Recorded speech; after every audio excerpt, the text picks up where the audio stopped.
Monday.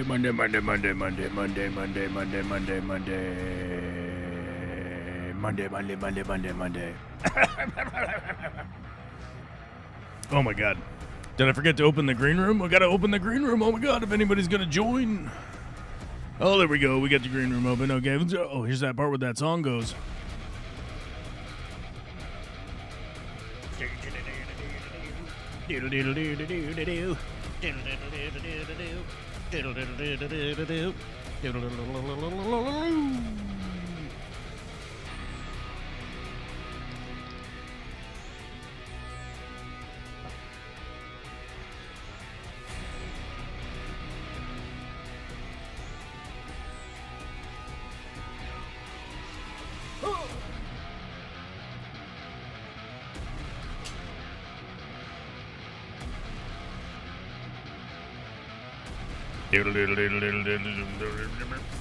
Wow.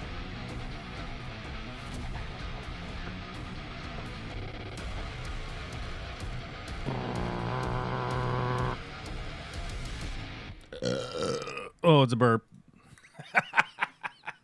I timed it perfect. What's up, nerds? What are you doing? It's Monday. Coming hot and fresh right off of a burp. Right off a burp sesh. Sorry. I drank a bunch of coffee there. And it's making me want to burp. So sometimes we got to live in our own reality and just have a burp right at the beginning of the show. Just to get all of the replay Team 6 people excited so they start commenting in the comment area after the stream is over. You know, hours after the stream is over. 10 hours after the stream is over. Sometimes 40 days after the stream is over, they're in there. Hey, replay Team 6, checking in with you. And I'll go like, January? What? It's May. Bro, where you been? Where'd you been this whole time? But either way, I still appreciate the late viewership, you know? That's still cool. I forgot to move my camera today. I was going to move my camera a little bit so you guys could see more background, but I didn't get around to it because the weather has been delightful outside, and I've been trying to clean up a bunch of stuff outside. Hold on. I got to hold the Alt or Control. Alt. It's still not, the camera's not in the right spot. I got to move it that way, and then I'll have to scoot over. But I got to move it over there, I think, is what I got to do. And then you guys will have so many things in the background to see. But we'll probably get there next week. We'll probably get there. What? Hey, I'm pushing the button. I'm doing what you want. I'm doing what you want, computer. I'm holding down the button. I'm changing the frame to right at the edge. Oh, you can even see a reflection of a plant. You can see a reflection of a plant over there. Right here. Look at that. Amazing. It's May 6th, everyone. Are you excited? Are you excited for May? Is anybody excited for May? It would help if I had the chat open. Let me look at the chat. Let me see what's going on. Is anybody excited for May? Top chat? We don't want top chat. We want live chat. Who was first today? Oh my God, Zipgun was first today. Zipgun was first. I feel like I got some in my eye. I was running a post hole digger. Is that what they're called officially? Post hole digger. Is that what they're called? Earth auger. A post hole auger. Right? I was running one of those all day yesterday. We had to get a rental one because our post hole auger was is straight up malfunctioning, and I tinkered with it for about 15 minutes and was just like, yeah, I'm not doing this right now. I don't have any spare fuel line. I sort of MacGyvered it together to see if it would kick over, and it will kick over, but it needs new fuel lines and stuff.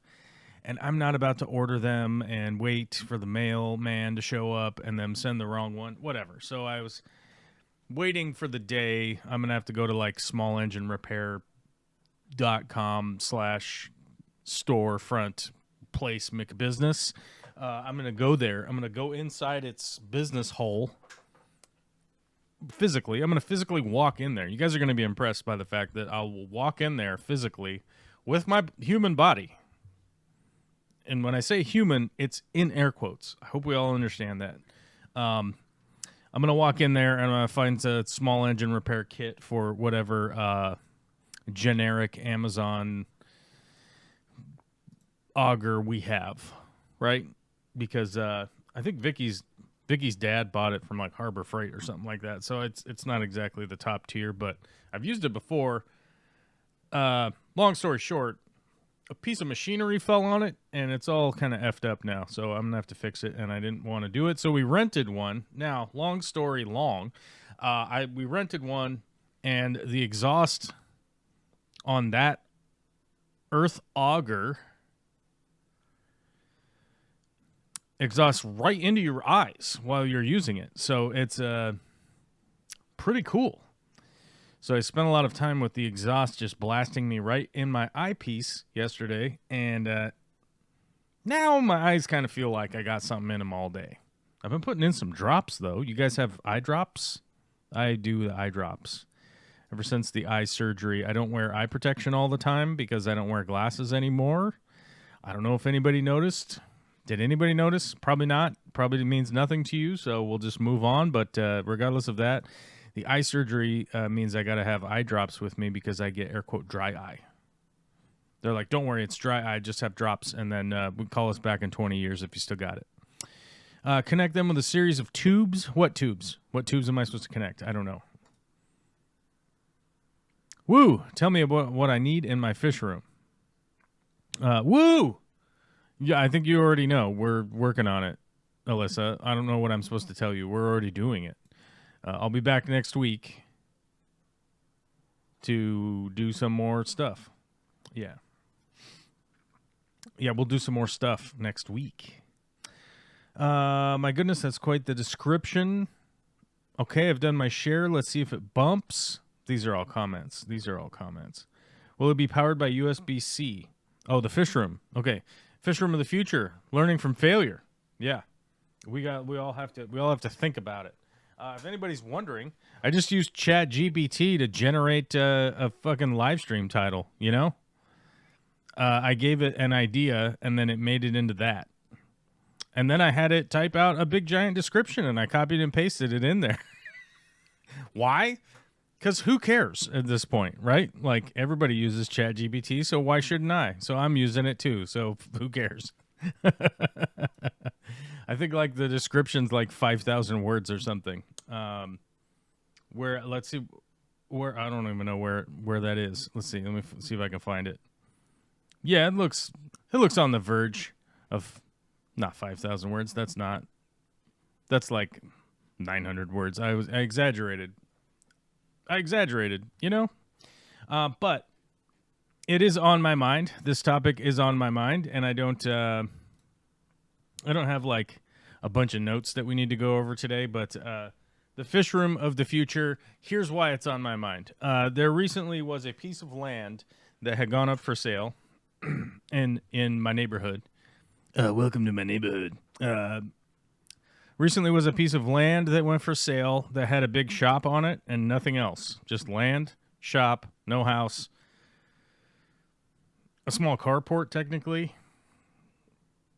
A small carport, which is not even a permanent structure. And it was fenced. And that was it. I really wanted to buy that property so that we could develop half of it into the community garden and use the shop for the business side of everything so that I didn't have to have business stuff here at home. That was sort of the idea, or whatever you want to call it. That was the idea. Holy crap, I've been staring at that property since the couple years ago we moved here, and the owner died, and the family just sold it publicly, and now it looks like a developer bought it, which means there'll be a whole bunch of townhouses going in or something similar to that, which is kind of a bummer, but it is what it is. But it's had me really thinking about, like, the fish room of the future. Like, what's that really going to look like?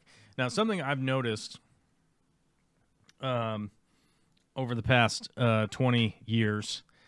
The past 20 years, we'll say that. That makes sense. Over the past 20 years, I've noticed people get obsessed with the hobby. They grow into way too many tanks. They start collecting tanks. They start setting up tanks. We're collecting more tanks. We're setting up more tanks. We're building more stands. We're dedicating areas of the living space to a plethora of tanks. Then they get some more tanks, and then they find some used tanks, and they set those up. They just continue to collect more and more tanks.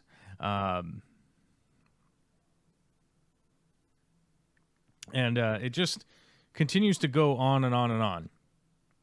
And then, one day, total exhaustion sets in. And all of a sudden, you start seeing a whole lot of posts about a whole lot of tanks for sale. Recently, I went to the Greater Seattle Aquarium Society big auction. They do a big auction every 6 months. This was the spring auction on 420. Huh. Go figure, right? Selling greens on 420, right? And I went to that, and somebody had brought in essentially their entire fish room.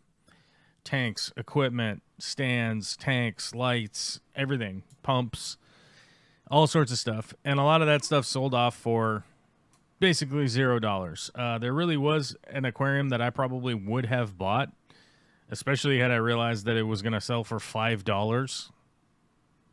I probably would have bought it, but I already have a bunch of tanks that I don't even think I have the inclination to ever set them up unless at some point I manage to garner more space, like that workshop, right? So I don't know that that's ever going to happen, and I didn't buy any of those aquariums. But it also brought up a lot of thoughts about how many people I've seen get into the hobby. They become super obsessed. They collect all this equipment. They collect all this stuff, and then they end up collecting a giant project that is way too much for them to handle on a day-to-day basis with the vacations, how much maintenance you have to do every single week, realistically, like being away from your tanks, and all of the things that like need to be done to them, eventually starts to fall by the wayside, and then it becomes super discouraging to be involved with your tanks once they've gone down the road of total neglect for a while. Because then it becomes a bigger project that you have to get back and re-maintain all of your tanks even more and do more maintenance and do more massive water changes and clean all of this stuff and swap out all this crap, which then eventually leads people down the road of, well, maybe I just don't want to do this anymore. And then all of a sudden you start seeing the tanks for sale ads. I'm downsizing. I got to get rid of this. I've got these 10 extra aquariums and I got to sell them right away, right? And they end up selling them for an extremely low amount. When you're buying an aquarium, you're buying a depreciating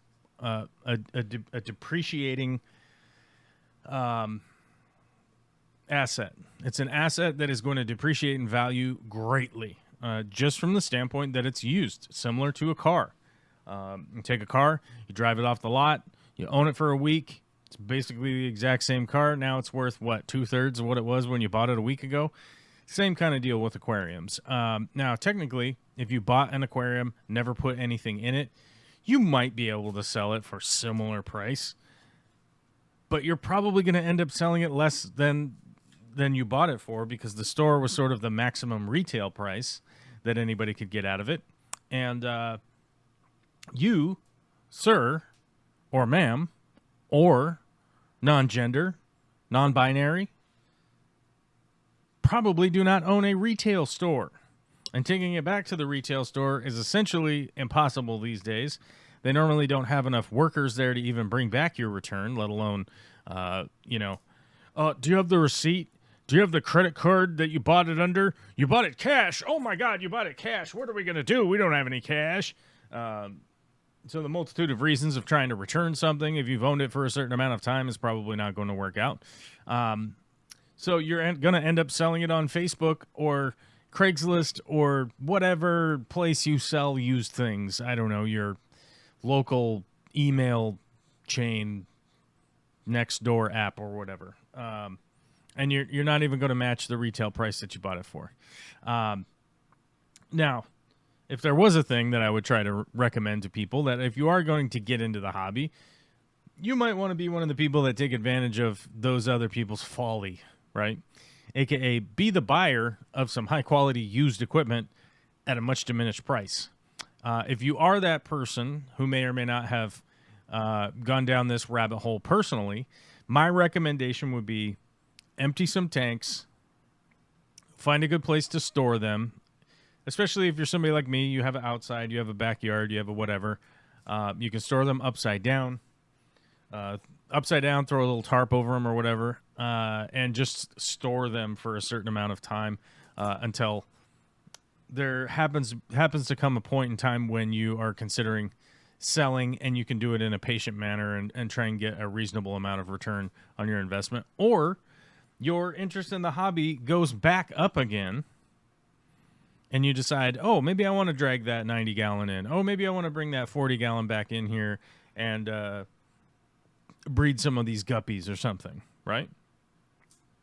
That would be my general recommendation. But I've definitely seen it time and time again where people get into the hobby, they buy too much stuff, they have this massive project going on. I've literally gone to people's houses because they want me to come over and film a YouTube video of their giant fish room that they've collected.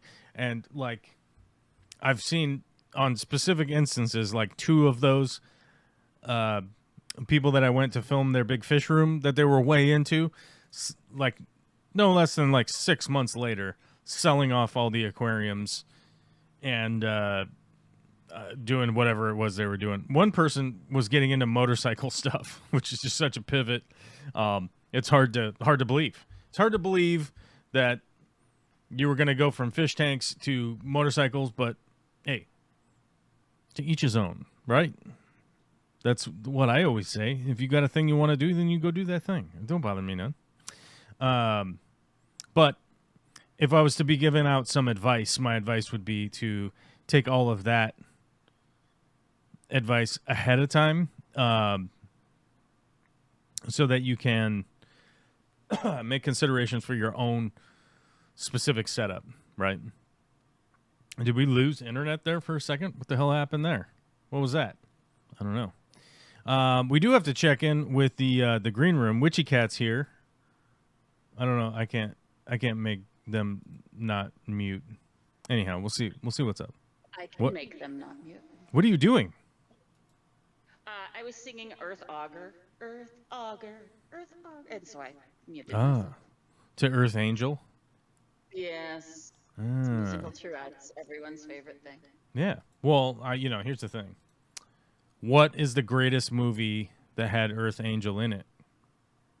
Oh, dear God. Not a clue. Not a clue? No. You got nothing. Back to the Future? I don't know. It is Back to the Future. True facts. Wait, hold on. I'm updating our members. You reminded me that your presence from gifting memberships reminded me that I've got to update the numbers here. Well, Patreon went up. Patreon went up to 126, but the memberships went down to 64. So we need to find some members, and we need some fucking Jeff Bezos money all up in this piece, But I can make things easier. Are we going to run our fish rooms on Raspberry Pis and Arduinos? Yeah, actually. I 100% highly recommend people looking into implementing Raspberry Pi and Arduino controls, and especially monitoring into your fish room. It's something that me and another associate have been working on for quite a while. We tried to sell it to a couple of companies. They didn't want to buy it because they said that they were going to develop it themselves. And then, here we are 2 years later, and they still haven't developed it because they most likely don't actually have a development team. So either way, we developed a system like that, and we're gonna try and do a DIY version of it. I don't know exactly when it's gonna come out, so I don't want to like promise something that I don't know a date. But at some point, we are going to come together and we're going to make the videos so that you guys could be able to try and build one yourself. Because I think personally, like one of the biggest aspects of maintaining a fish room and maintaining your fish tanks is if you have a proper monitoring system that can give you information as to what's going on, it can most likely, make your maintenance schedule so much easier, because if you realize that one of your tanks, the ammonia is starting to go up, you could run in there and get to work on it and intervene way earlier than a big disaster could come along, right?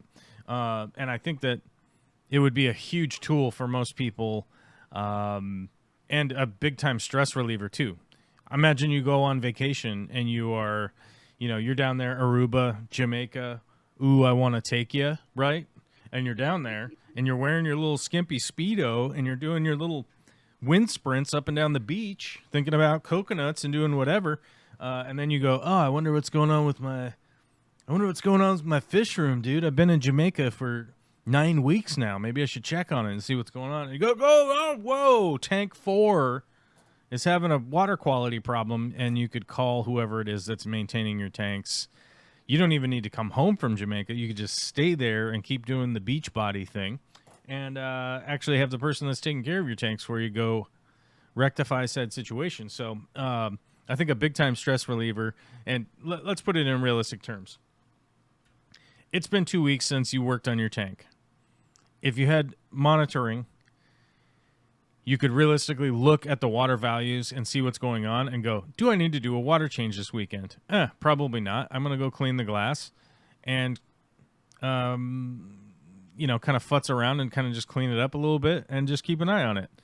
And then the next weekend, you know what? It is time to do a water change. Let me go do that before this gets out of hand. That kind of situation would be much more stress relieving, I think, for the average person. You're off at work, you come home, you're tired.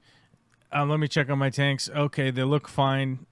Water values look good. Okay, I can actually just go to sleep and have a regular Wednesday and don't need to worry about hauling out a python to do a water change and blah, blah, blah, right? Which would be a big, I think personally, would be a big advantage for the average. Somebody's got 5, 6 tanks, 7 tanks, whatever. You've got, I got my cichlid tank and I got my little saltwater tank and I've got these couple little tanks strewn about. I think it would be a big stress reliever for the average person. And Arduinos and Raspberry Pis are pretty cheap, realistically. So even if you had one dedicated to monitoring only one tank, because you have one aquarium over here and you've got one in the living room and then you've got one up in your office, you could realistically set up 3 of those, have them set up onto your Wi-Fi, and so that they could report to your Wi-Fi so that you could check on the water values and see what's happening with them. What's that? Then they need to be in here. Oh, sorry. I didn't realize I wasn't muted. My bad. Oh, my God. Who are you talking to? What are you doing? I'm putting a bigger dog crate in the back of my truck for tomorrow. A bigger dog crate? Mm-hmm. Is it the Mastiff size? Yes, as a matter of fact. Otherwise known as small horse dog? Yeah, well, they're not yet horse dogs, but they're really too big for the large. Sorry, I didn't mean to interrupt. No, Mastiffs are. Yeah. No, I know, but yes, Mastiffs are. My 2 are not yet Mastiffs, thank God. You should. You should get some big old... I should not. That is the last thing I need in 250 square feet. Empty. No, what you need is the what are they called? The herd protector dogs? LGDs. Yeah. Because they just stay outside. They don't even come in. Yeah. I thought about it. They don't like to come in.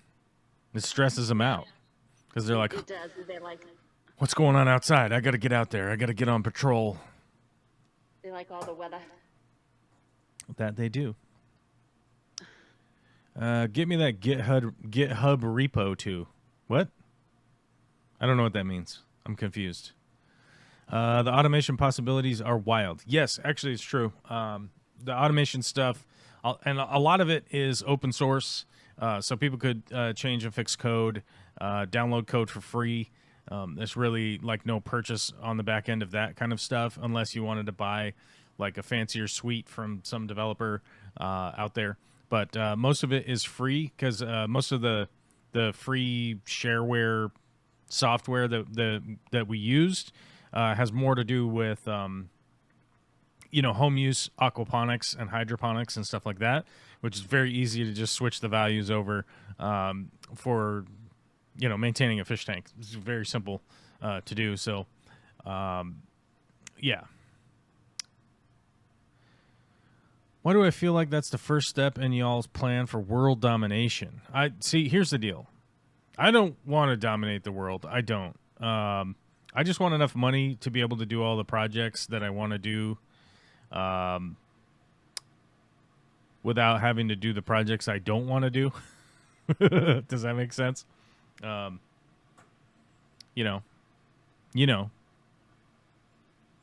I'm not sure. I want to know what a Raspberry Pi is. Does not sound good. Oh, okay. Actually, explain it to you.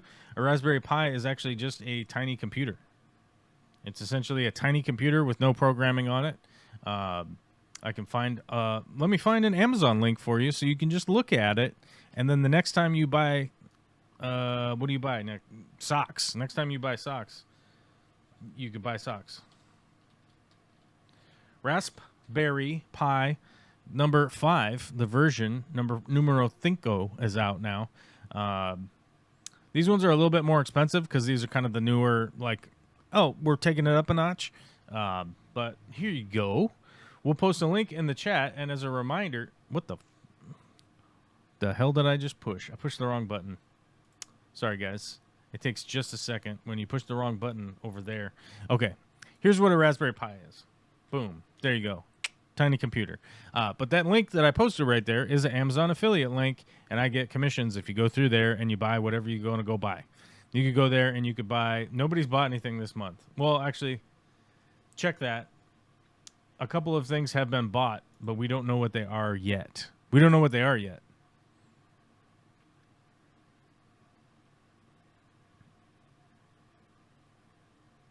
Oh, somebody bought a gift card balance reload. I don't know that I get a commission for a gift card balance reload. I don't think I do. But either way, yeah. Either way, yeah. I don't know. I don't know, man. Some people bought some stuff. We didn't have a lot of sales last month either, but it is what it is. I have to make like edited content that goes out to a bunch of people that says, "Hey, you should buy this thing," and the link's down below.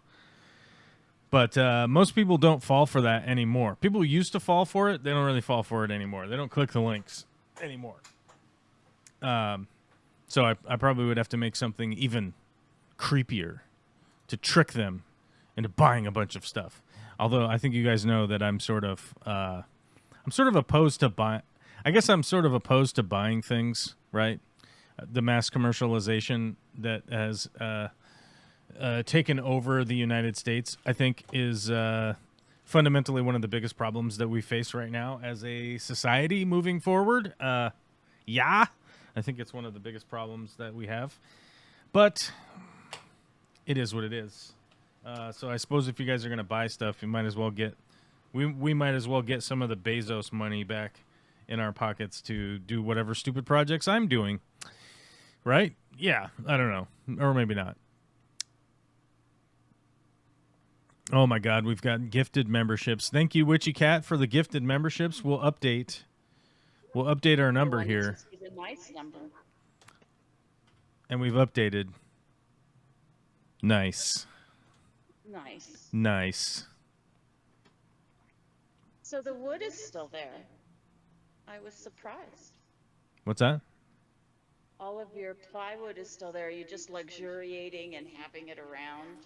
And my luxuriousness? No, it's actually less. It's lessened than it was.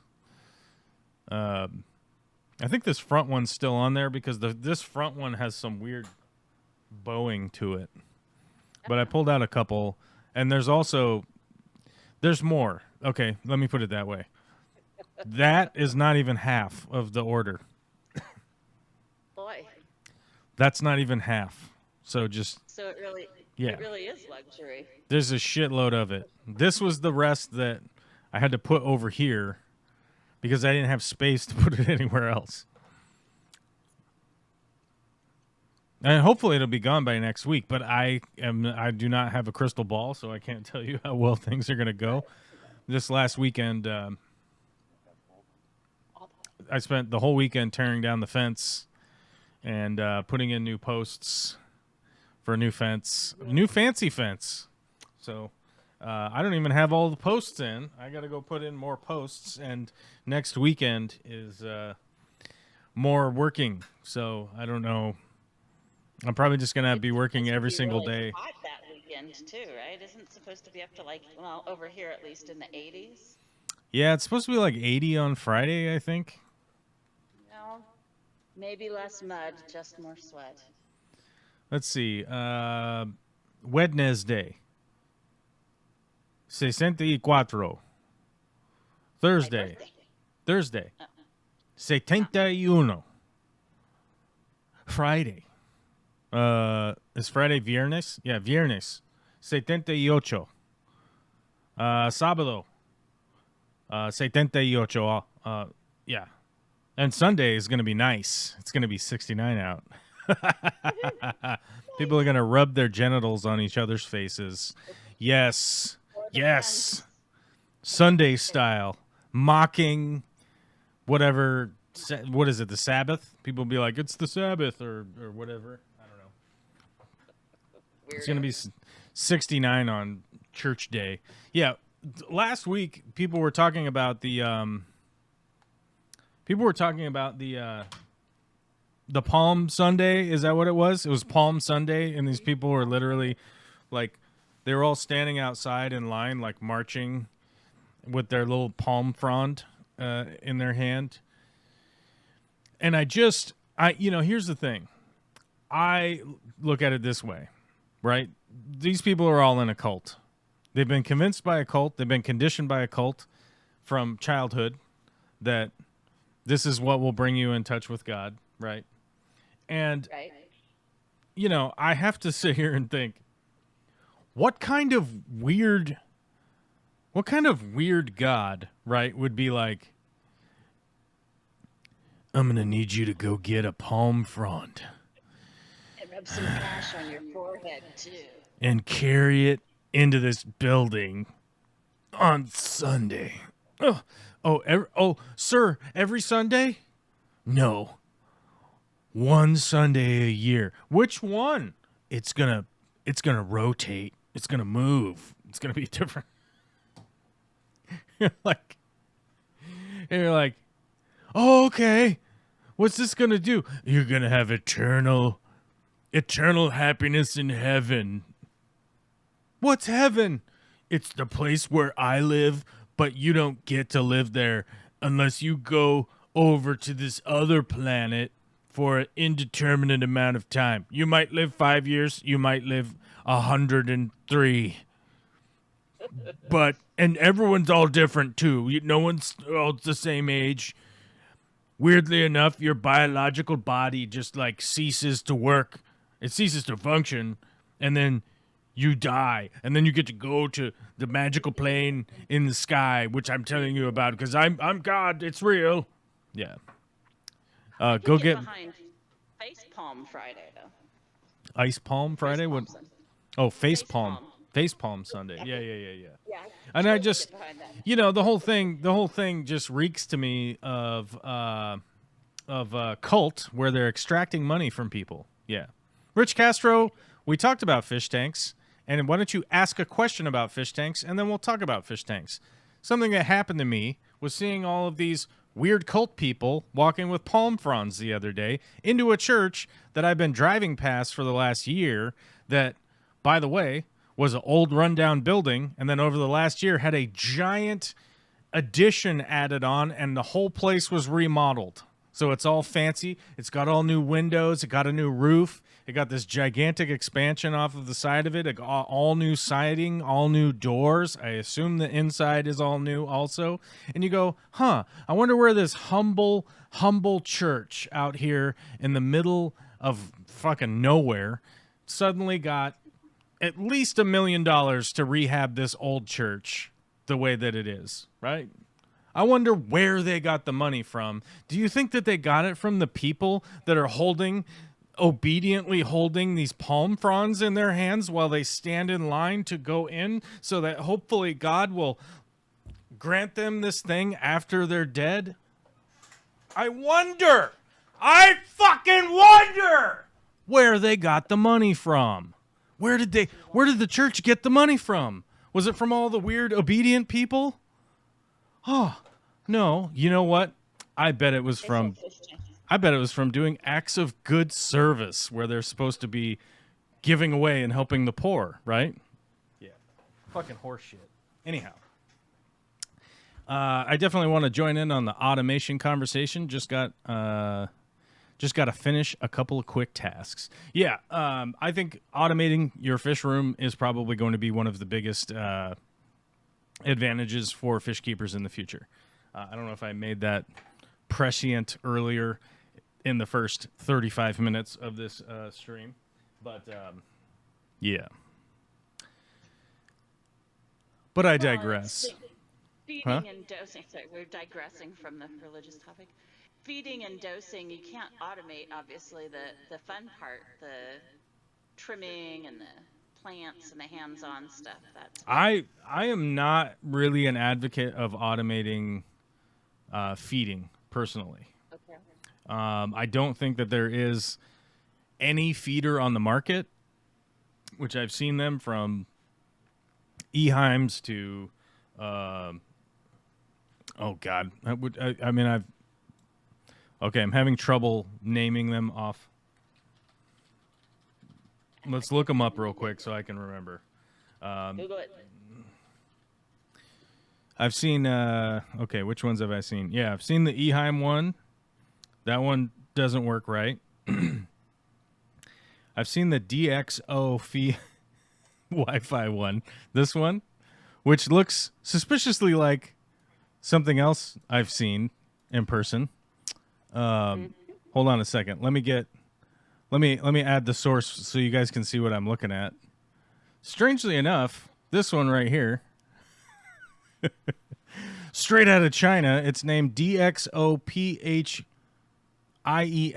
Wi-Fi fish feeder, automatic dispenser, vacation fish feeder for aquarium and turtle tank with fish feeding ring. Whew, there we go. And it's Wi-Fi. It's Wi-Fi ready. What's that? That does look familiar. This one strangely looks familiar. I don't know. It's kind of weird. I don't know where I've seen this one before. But I would say that the feeding is so inconsistent. The consistency of the food itself, the consistency of everything that is happening with these little machines, I do not trust it at all. And I think at some point in time, probably 10 years from now or something like that, there will be something that can do it. I have only ever seen from these types of products big issues because they're not able to recognize what is going on at the level even close to what a human can do, right? Imagine if the food in there just got a little bit too moist because it got too humid. And all of a sudden you had like all this clumped up food in there and it just wasn't working right. The little machines they don't have enough to them. Considering a Roomba will get stuck with a rug in it and it will just keep going and going and going and going until it kind of overheats itself and then shuts itself off. These things don't even have like 1,000th of the computational power that a Roomba does, and you're hoping that it's not going to just dump a whole bunch of food into your tank. Right. Yeah. So then automated water changes, yes, no?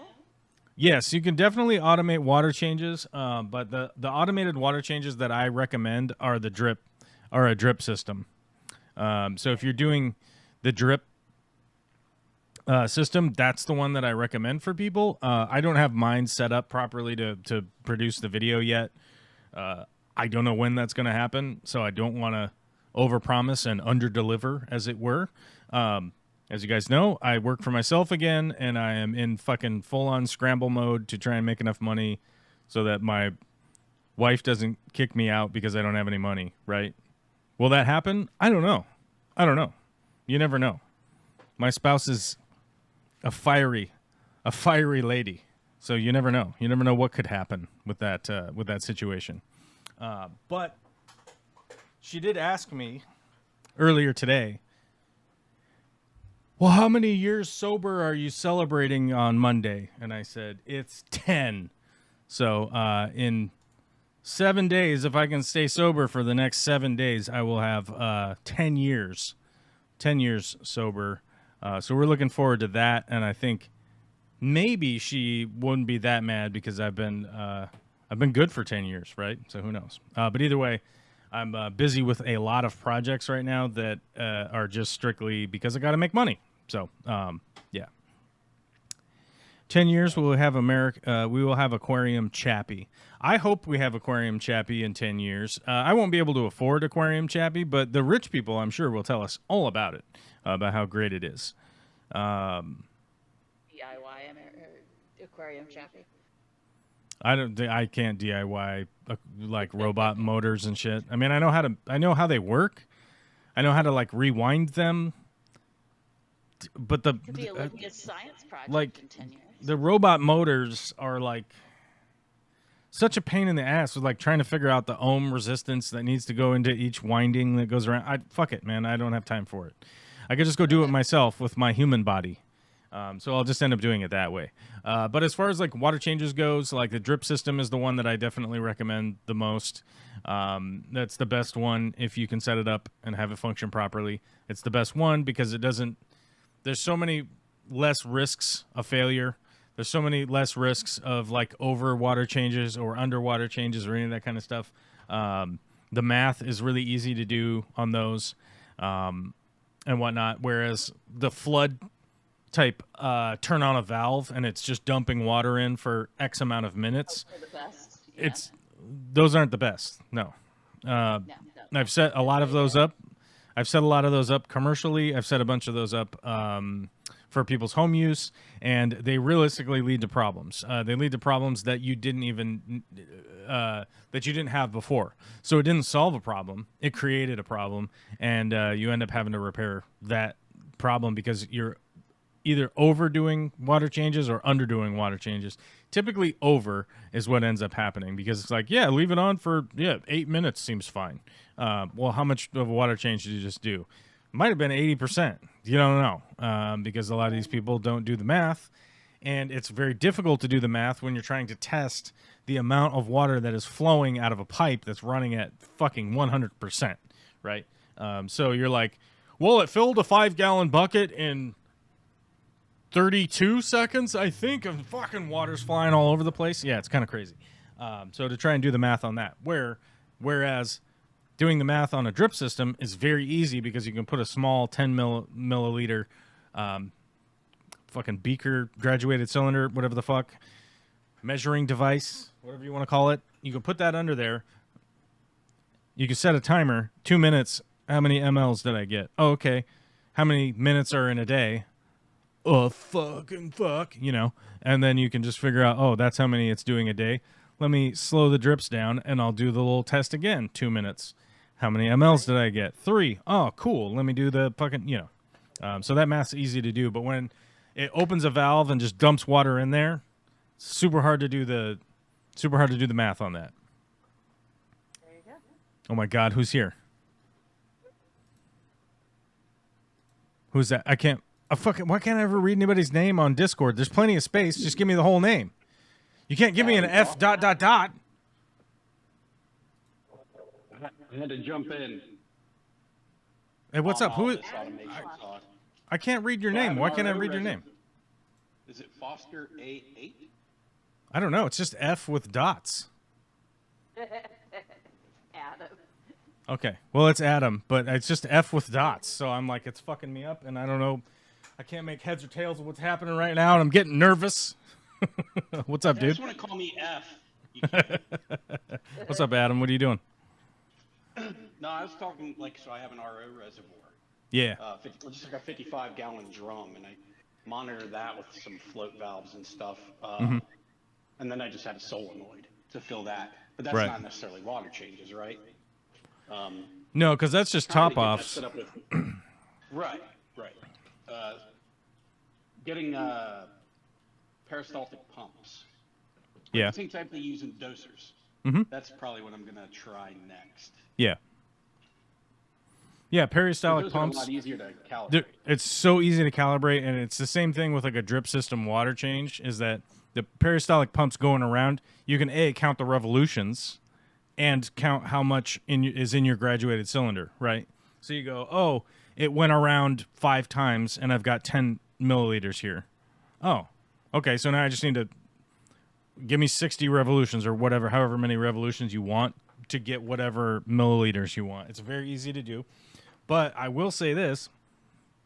I used to work for a company that we essentially had, so I was an installer at this company. So I did sheet metal manufacturing, built dishwashers, and installed the dishwashers at restaurants and whatever other facilities.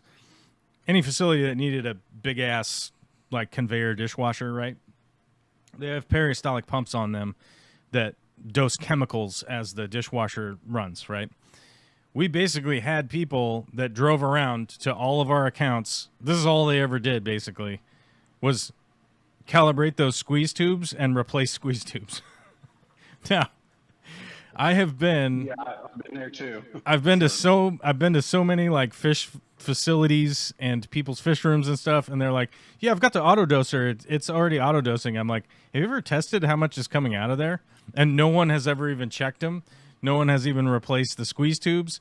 The squeeze tubes go around. They're made out of silicone, so they get compressed with it's a ball bearing and a steel wheel or plastic, depending on how shitty the one you get is. And it's going around and it's squishing the tube. So I think any human out there can imagine, all right, I've got a tube and I squish a silicone tube a bunch of times. Eventually, it's not going to have the same resilience that it had previously when it was fresh and brand new. And, I've seen a bunch of those old auto dosers and stuff like that. People will sell them on Facebook for like $5. Like, this piece of shit doesn't work. And all it needs is just new tubes, which basically costs nothing.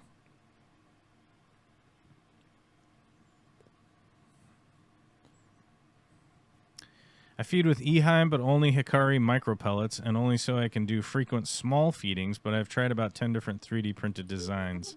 Oh, for automated feeding? Yeah, the feeding thing is the one thing that I just don't think that there's an automated solution yet that I would really trust. I would trust them for like a vacation, if you're gone for like a week and you set it up to feed just a little bit each day, it's probably fine for like a vacation. But automated feeding that's like kind of permanently set up, I don't think that there's one out there. Plus, I have seen big facilities that have like tons of auto feeders on all of their tanks, and a bunch of them either run off of like AAA batteries or they have like USB-C plugs and stuff, but they don't have them all plugged in. So a bunch of them just stop working because they run out of batteries, and there's no way to be alerted that the thing stopped feeding, which I think is hilarious. Any automation ideas for your beehives? Yes, actually, the best automation for beehives, and by the way, this is probably the only automation for beehives, is this thing. It's called. I'm not gonna say what it is until I have the thing, the Amazon link. Wait, what? No, we want this. Hey, where is it? And it is called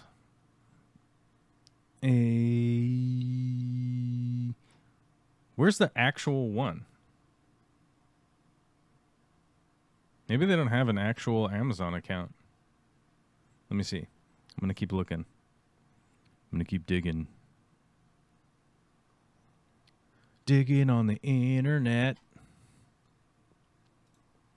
Actually, this one's pretty cool. So, oh no, this one's just okay. That's not right.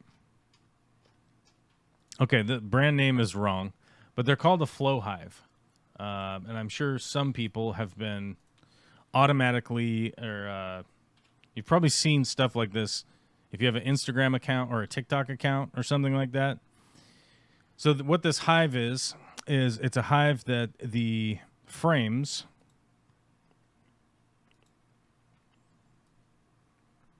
in the top, aka honey super, this top area is called a honey super, this top box. And here's all the instructions on how to build it. Where's it showing at work? I guess we'll stick with this picture. Maybe this picture is the best picture. Anyhow, these frames up here in the top, as you can see, there's a joint in between them. And when it comes time to harvest honey, instead of taking the top box off, cutting the wax, spinning it around in a spinner to extract the honey and whatnot, there's a lever on the backside somewhere. Where's the picture? Oh, here it is. There's a lever on the back that you turn this lever, and it snaps the honey frames apart. So all the honey then drains out from the frames being broken in half. So it doesn't harm the bees. You don't need to open the hive. You don't need to do anything like that. And then there's a chute where the honey comes out. Where's the tube? Where's the tube where the honey comes out? I don't know. The honey comes out of here somewhere, and you collect it in jars. And I think you kind of just stand there until the honey stops coming out. I think that's basically how that works. But to give you a quick explanation, the other part here that's pivotal is not the screen, but where is the picture? The picture's like too small to make out. Maybe this will make sense. So this box in the middle. Okay, this is the roof. Everybody gets that this is the roof. Look at it. It's a fucking roof. It's going off. The water comes off of there. That's a roof. This middle box right here would be the honey box that would go on top of this box on the left. This bamboo screen thing on the top here, this bamboo looking screen thing with the little slots, that'll allow honeybees to go from the bottom up into the top and back and forth. This thing is called a queen excluder. This stops the queen from going up into the top box and guess what? Laying eggs. So if there's no eggs in the top box, the only thing that's going to be up there is honey, royal jelly, wax, obviously, bees. What's the fucking weird honey stuff? There's royal jelly, which might be up there, but I doubt it. Bee bread, and another thing that I can't remember that starts with a P. It's that weird stuff that they make to build their foundation, and I can't remember the name of it right now, and I'll have to look it up in just a second. What's that called? Bees produce foundation material called... It's like right on the tip of my tongue, just like you. I know, it's like... I knew what it was yesterday, but I can't remember the fucking name of it. I can almost see it now.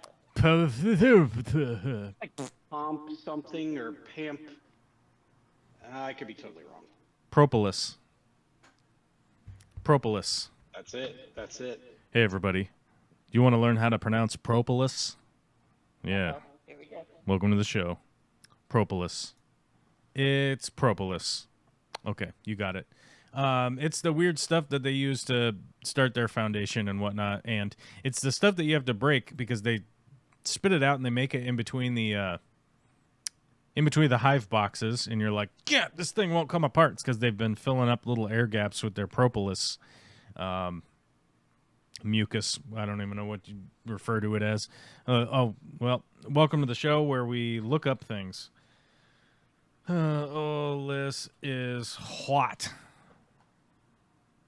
It's a resin-like material made by bees from the buds of poplar and cone-bearing trees. Well, there you go. Yeah. Oh. It's the weird foundation stuff that they get. It's resin. I was thinking it was mucus because it probably is some kind of... They Most everything that they do is with their mouth. Propolis is a resin-like material made by bees from the buds of poplar and cone-bearing trees. Bees use it to build hives, and it may contain beehive byproducts. Propolis seems to help fight against bacteria, viruses, and fungi. It might also have anti-inflammatory effects and help skin heal. Propolis is rarely available in its pure form. It's usually obtained from beehives. People commonly use propolis for diabetes, cold sores, and swelling, and sores inside the mouth.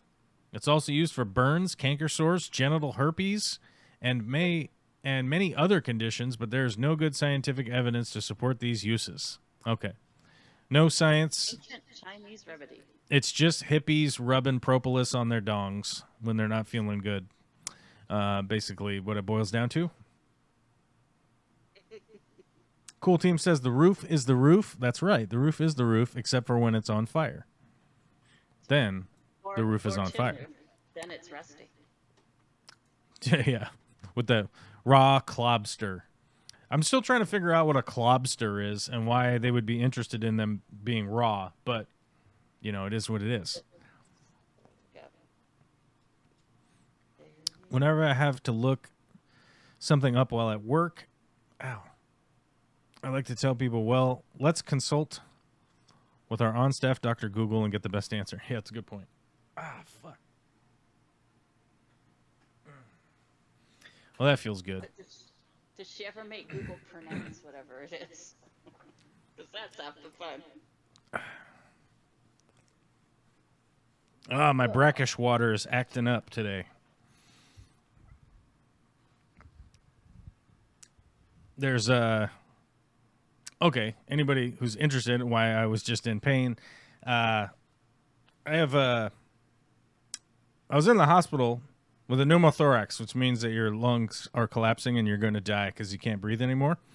And in between my lung and the pleura, my lung and the lung wall is called the pleura, right? Anyhow, there's fluid in there that's essentially like, God knows, I bet if they got it out of there, it probably smells real bad. But it's in there, and it's not infected, but it's not necessarily part of the human experience that's supposed to be there. So from time to time, it hurts really bad. I've gotten it x-rayed probably 100 times, and the doctors say, let's stop x-raying it because you're starting to get to the point where we're concerned about how many x-rays you're being exposed to. And they're like, it's not changing, and there's nothing we're going to do about it. And I had a really frank conversation with one of the doctors. I was like, are you going to remove that fluid? And he said, no, that's way more dangerous than leaving it in there. And I was like, okay, then I'm going to stop coming to these appointments. And he's like, that's a good idea. Let's stop doing all this. But if it gets fucked up, come on in. And so we agreed on that. And he also said he was dropping F-bombs like crazy. He's a good doctor. That's how you know. Yeah, so my apologies for not feeling great today. I kind of twisted and fucked myself up a little bit yesterday carrying around big pieces of lumber. Because turns out there's a hill on the side of our yard that we didn't want to bring down to grade yesterday. So I had to move one of my fence gates posts 2 feet this way, which meant I had less space in between the two gates. So I no longer had like a gap in the middle. So I had to build a giant post. So I took 4 12-foot 4x4s and I lag bolted them all together. And they're pressure treated and sitting in the rain. So they weighed like, when I combined them all, the powers combined to create a 500-pound piece of fucking wood. And I kind of spazzed out when we were putting it in the hole, and weird body feelings were happening. You know, I wish it would have been one of those times where I cracked my back real hard and started hallucinating, but unfortunately didn't have any cool things. Hallucinations. I didn't get to see any like paisley elephants flying through the sky or anything cool like that. It would have been cool. Lady Guinevere. I have not seen Lady Guinevere in a long time, and by golly, It's so great to see your name in the chat. Why is removing the fluid dangerous? Because my lung is in there, and they'll most likely puncture my lung when they go in there, and or introduce a serious infection, which would be bad, because then I would die, maybe, or maybe not. Who knows? But I probably would end up back in the ICU again. Also, do they know actually what it actually is? Yeah, it's fluid. It's basically like saline, I think, is probably the makeup. Like, they know what it is. It's human fluid. I call it brackish water because I'm like, it's probably like half salt or something. I don't know. But needless to say, it's like just fluid. And it's not infected, and it's sealed up because my lung is on this side. And hold on, I'm getting these names wrong. Lung diagram medical, maybe? Let's look. Brackish water, he could breed like puffers in there. Where is it?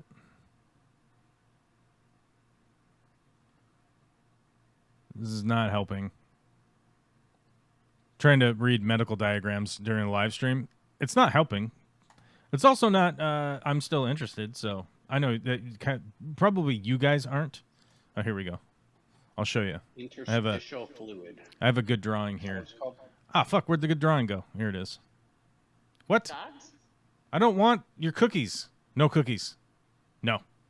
No cookies. Cookie policy? Fuck. Sons of bitches. I just, oh man, I just wanted to show you guys stuff. But they got, look at this. 90-day cookies, 19-minute cookies. These fucking doctors have been dreaming up some crazy cookies here.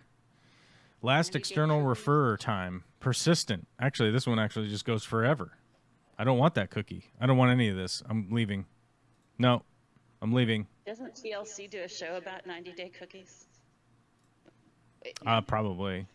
I think it's 90-day weddings or something. Yeah, it is. Can we just look at the image? Hey, where are we going? Where are we going? The internet was trying to take us somewhere. I don't know where we were going. I just want to... All right, fuck this. Hold on. I can do it this way. Da-da-da-da-da-da. Push the button. Do-do-do-do-do-do. There we go. I got to make it bigger so you guys can see with your eyes. So you guys can see with your eyes what's going on. Okay. This is, by the way, if you guys ever forget, this is the xiphoid process right here. This is the thing you got to jam on when it's CPR time, baby. So your diaphragm is right down here. Where's the... pleura of the right lung is this thing. It's the pleura of the lung is this thing, and it's inside the lung cavity. So your lung is right here, and then there's this like hard... I don't know what you want to call it. Like, I think if when you're cutting up a pig and you hit like silver skin... that's like thick silver skin, that's like hard. It's like that. Because we are factually very close to pig anatomy anyhow. And then, so the pleura is right here. Inside this is already, you guys have like regular normal fluid that's in here. So this lung on me was, this lung was at 0% and this lung was this much right here. The left lung was at this much. I was at 15% of my breathing capacity when admitted to the ER. And they didn't know it was wrong, and they didn't know it was wrong, and they didn't know it was wrong. And then one smart doctor, the attending, came up and was like, "Hey, I know what's wrong with you. And I'm going to give you some drugs now to make you feel more comfortable," is what they said. They said, "We're going to give you something to make you feel more comfortable." And I said, "Okay." As he was injecting into my IV that they had given me. And boy, howdy, did I go on a fucking vision quest big time. When that happened, I started talking to my mom's husband about all sorts of crazy stuff, like monster trucks and seagulls and all sorts of crazy things. One of the big things I was asking about was, do you think that seagulls are indigenous to this area? Do you think they're from here, or did they fly here, or did they come here on a boat? Yeah, I was talking to him about all sorts of crazy stuff, and then I sort of blacked out for a while, and then they woke me up some more so that they could insert what's called a chest tube. So what they do is they cut your side open right about here, which I have a big scar from it. They cut your side open, and then hold on, let me see if I can get the pneumothorax tool. Where is this thing? Hold on. I gotta find the good picture of it. This thing? No, that's the emergency air release. That's not the right one. Hold on.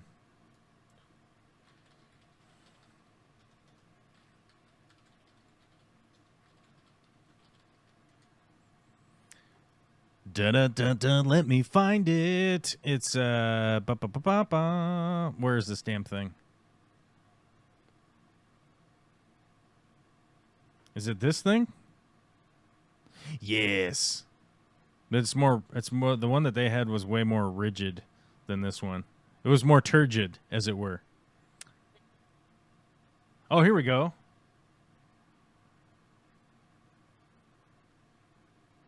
Oh, they have one that works on a gun now. This is cool. Okay. Let me get you some images. Let me get some images that will haunt your dreams. Haha. Because I like haunting your dreams. It makes me feel good. Makes me feel accomplished in life. Okay, so now they have this gun thing that they do that. But it's like this, right? So essentially this thing, and as you can see, oh, you can't see. It says that it's 5 centimeters right here. Anyhow, you can't see it. It's right off the screen. They take this thing, and they what they do is, okay, it kind of looks like this. So your chest wall, your chest wall looks like this, where your ribs are, and you've got epidermis. Then you've got fat cells. Then you've got whatever the fuck this is called. I'm not a doctor. Don't listen to me. Skin, superficial fascia. This is fat cells. Intercostal vein, the artery, the nerves. Yes. So anyhow, where's the picture? There was a good picture here of them pinching it. Oh, I might get in trouble for that one. We want the one that where he's just pinching it. It's not graphic. Oh, here we go. This one's kind of reasonable. Okay. So what they do is they take that that tool that I showed you earlier that looks like a long spear, the pointed end of a spear. So what they do is they make a cut in your skin with this thing here. Here we go. Oh wait, I need to scroll down a little bit. Okay, yeah, here we go. So what they do is they make a cut in the skin, but what did they call it? The fascia that's inside here, this tough part. They have to go through that by shoving it in there. They got to shove that bitch in there. They can't cut it. If they cut it, it doesn't heal right. Like, so if they, with the scalpel, it doesn't heal right. So what they do is they cut your skin part down until they get to that rigid material. It's got more stuff, you know? Then what they have to do is they have to take that thing and they got to lean into it so it jams through your that tough part of your inner silver skin, whatever you want to call it. Then they keep inserting it until it goes way in there. And then this, where's the diagram here? There we go. The chest tube drains fluid from the pleural space. What it does is it creates a negative light suction. So it creates low atmosphere, essentially, inside you so that your lungs slowly expand to fill that space. And it removes all this nasty fluid that's building up because your body is freaking the fuck out inside, right? So your body starts getting all juicy inside because your body's freaking out. That's a very technical term, okay? People know. People know about the juice inside your body. It starts to accumulate inside your body. Now, Damn it, OJ, stay out of there. you get this container that's attached to this, and then you get the juice fills up in the container, and then they take the juice, and I don't know what they do with it once they got it, but they come and get it, which means that they really want it. Whatever these doctors and nurses are doing with the juice, I don't want to know, but they come and get it, which means that they want it, and they take it with them. Wherever they go, I don't know. Maybe they got some kind of weird... Selling it. Maybe they're reselling it on the black Are market. they testing it to see if there's bad things in it? On the juice Is market. there Maybe stem cells in it? maybe they're taking it on the juice market. OJ needed to be fed now that he's gone. Well, I can say that there are no stem cells in that juice that's in there. So that's not a stem cell thing. They would take your wisdom teeth if that was the key, which they do. That's where your best stem cells are. They're in your wisdom teeth. But regardless of that, so what ends up happening is that your lungs will reinflate. You'll start to reheal. And then once you're healed up enough, they start to turn off the suction. So they turn that off to see, like, what's up, big guy? Are you going to collapse again? Are you going to have your lungs collapse again? Is that going to happen again? And then it does. And they're like, oh, shit, turn it back on. And then they wait until you keep healing more. And eventually when you heal, they do a thing where they can't suture this up. They cannot put stitches in this wound. So they take this really big piece of, I don't know what this shit's called, but it completely seals up the wound. You can take showers with it on. It is very sticky and it don't come off. But anyhow, what they do is they go, you breathe in, and then basically a nurse yanks the thing out, and then another one slaps the thing on there before you breathe again. And I gotta say, you're basically about to have a heart attack when you realize that, like, oh, they're just gonna take it out. They didn't really tell me ahead of time. They're like, yeah, we're gonna take it out. They didn't explain like what they were gonna do, or I was just on so many drugs that I didn't really know what was going on. That was the two worst parts were them putting in the chest tube. And I will say this: when they put in the chest tube, I went to a hospital that was a teaching hospital. So I got residents who tried to put in the chest tube 4 times without doing it, because as I described earlier, they cut your skin and then they take this sword thing and they basically have to jam it through to go in. Like, they can't make a cut into that pleura. They have to push through it because it won't heal up correctly if you cut it. If you do when you cut it, the scalpel incision. There we go. If they do an incision there, it's more than likely never going to heal correctly. So they have to push it through. So they fucked it up 3 or 4 times, and then the attending, who was a charge of all the residents, was like, just you have to try this again later. I'm taking over. And apparently my mom was very relieved when the attending took over. And as a matter of fact, I was actually very shocked that that my mom and her husband actually showed up while I was in the ER still. It was a bit of a drive, and it was the middle of the night. It was a very late night, and they drove down and still hadn't had the chest tube in by the time they got there. So, yep. Totally fun. Good times. Great times. Everyone loved it. It was so great. I now know what a liver infection feels like because of that.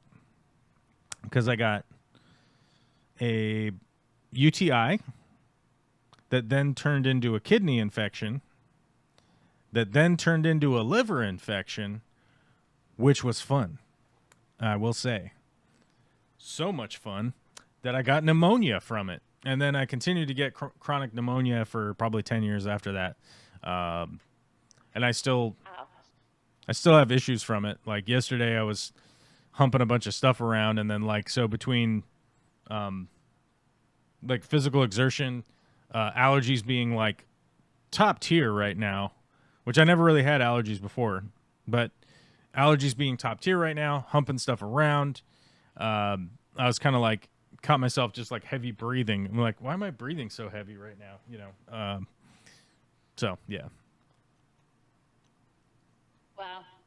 Somehow the Suddenly description feel of much your better lung for- pleura is not helping the fact that I'm a bit nauseous today. Yeah. right. Sorry. I suddenly feel much better about having just gotten peritonitis from a botched gallstone That's- removal. I don't know. That's super fun too. You've spent your fair share of time in the hospital. Oh, well, that wasn't even related to this most recent. The most recent thing was sepsis, Oh, yeah. but they nicked a bile duct, and I went for a week without anything in or anything out. And they popped me for 5 liters of bile Oh yeah, in the abdominal area. That was exciting. it's very exciting. And they don't tell you when they're about to yank that tube out. It wasn't a chest tube for me. It was a NG tube, but also not pleasant to have somebody just be like, okay, yank, let's take this out. You're like, ah. Right. Jeez. Yeah, it's not. Yeah, they're like, we're taking it out, and you're like, okay, cool. You didn't say that you were gonna basically like put a foot on me and just yank it out, like Right. like an old sailor. Like, come on. Well, there's stuff that's built up around it while it was inside of you. I'm like, yeah, you might have warned me about. You would think, but they don't. They're just like, yeah, we're doing it. This is what we do all the time. That's the thing, is that they're experienced, and they're like, yeah, we do this all the time. So we're just telling you we're doing that.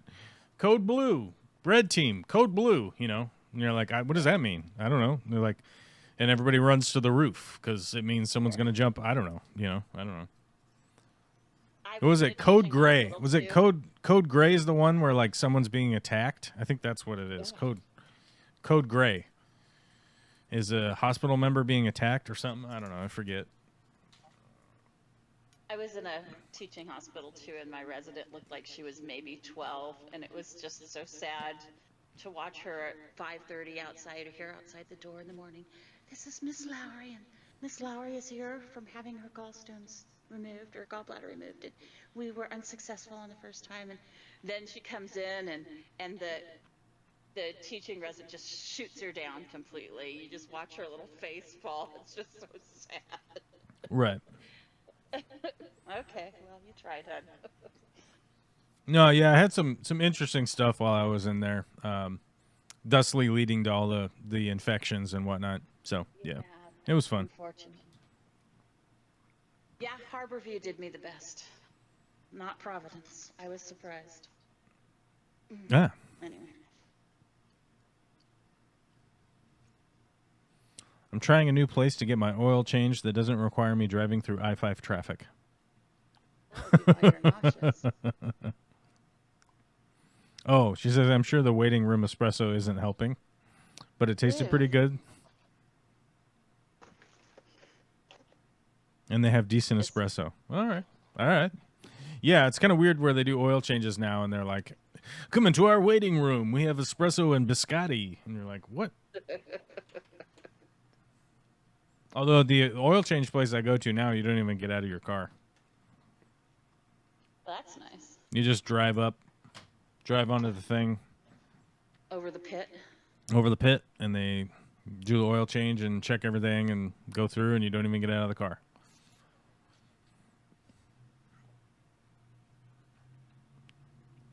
Because it's like, you probably don't ever have to field the question of like, how long is this going to take? And it's like, well, you're here. We're still working on it. So they probably don't ever have to field that question anymore, which is probably nice. Yeah. For the boys and girls of the automotive industry, the oil change industry. Well, using Chat GPT did not inspire a lot of people to show up for the show today. I will say that. I was all excited to share it. I shared it in a big aquarium group, thinking, well, they'll read the description, they'll come and be all excited. Doesn't Oh, well, usually work.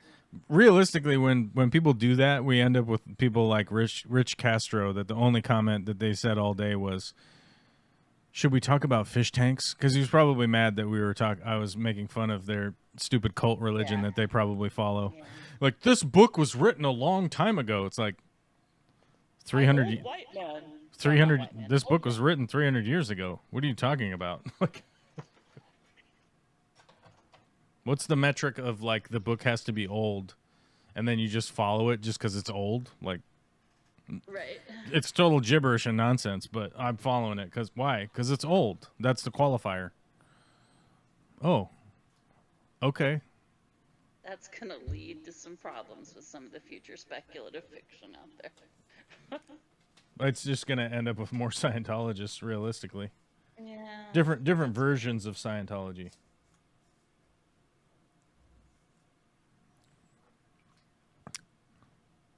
Well, you are competing with H3. H3. Yeah, I mean, I tried to get on H3, but they were like, who are you? And I was like, I don't know, man. I'm the best. I should get on here. And they were like, nah, dog. Know what H3 is, so I am a sad human. It's What Ethan. is It's H3?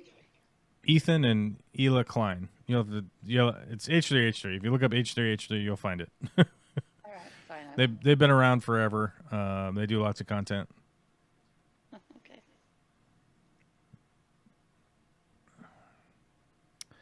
This place just confirmed my feelings and are going to take care of it right now. What's that? Oh, nice. And things that I've been like, I feel like my air filters need changing and maybe someone check my brake fluid.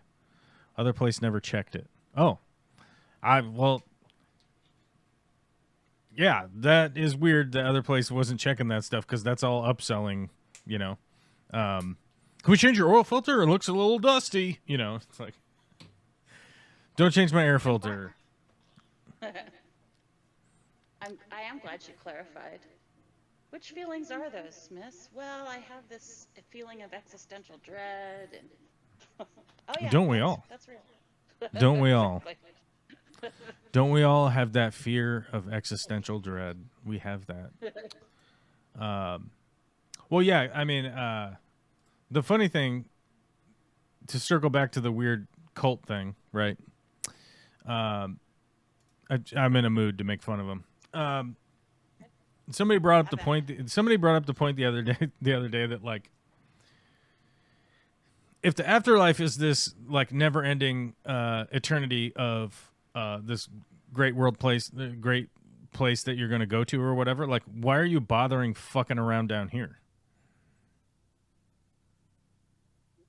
Well, Like, there's what? arguments to be made that some of the newer Christian nationalists are busy attempting to bring that end days around, but okay.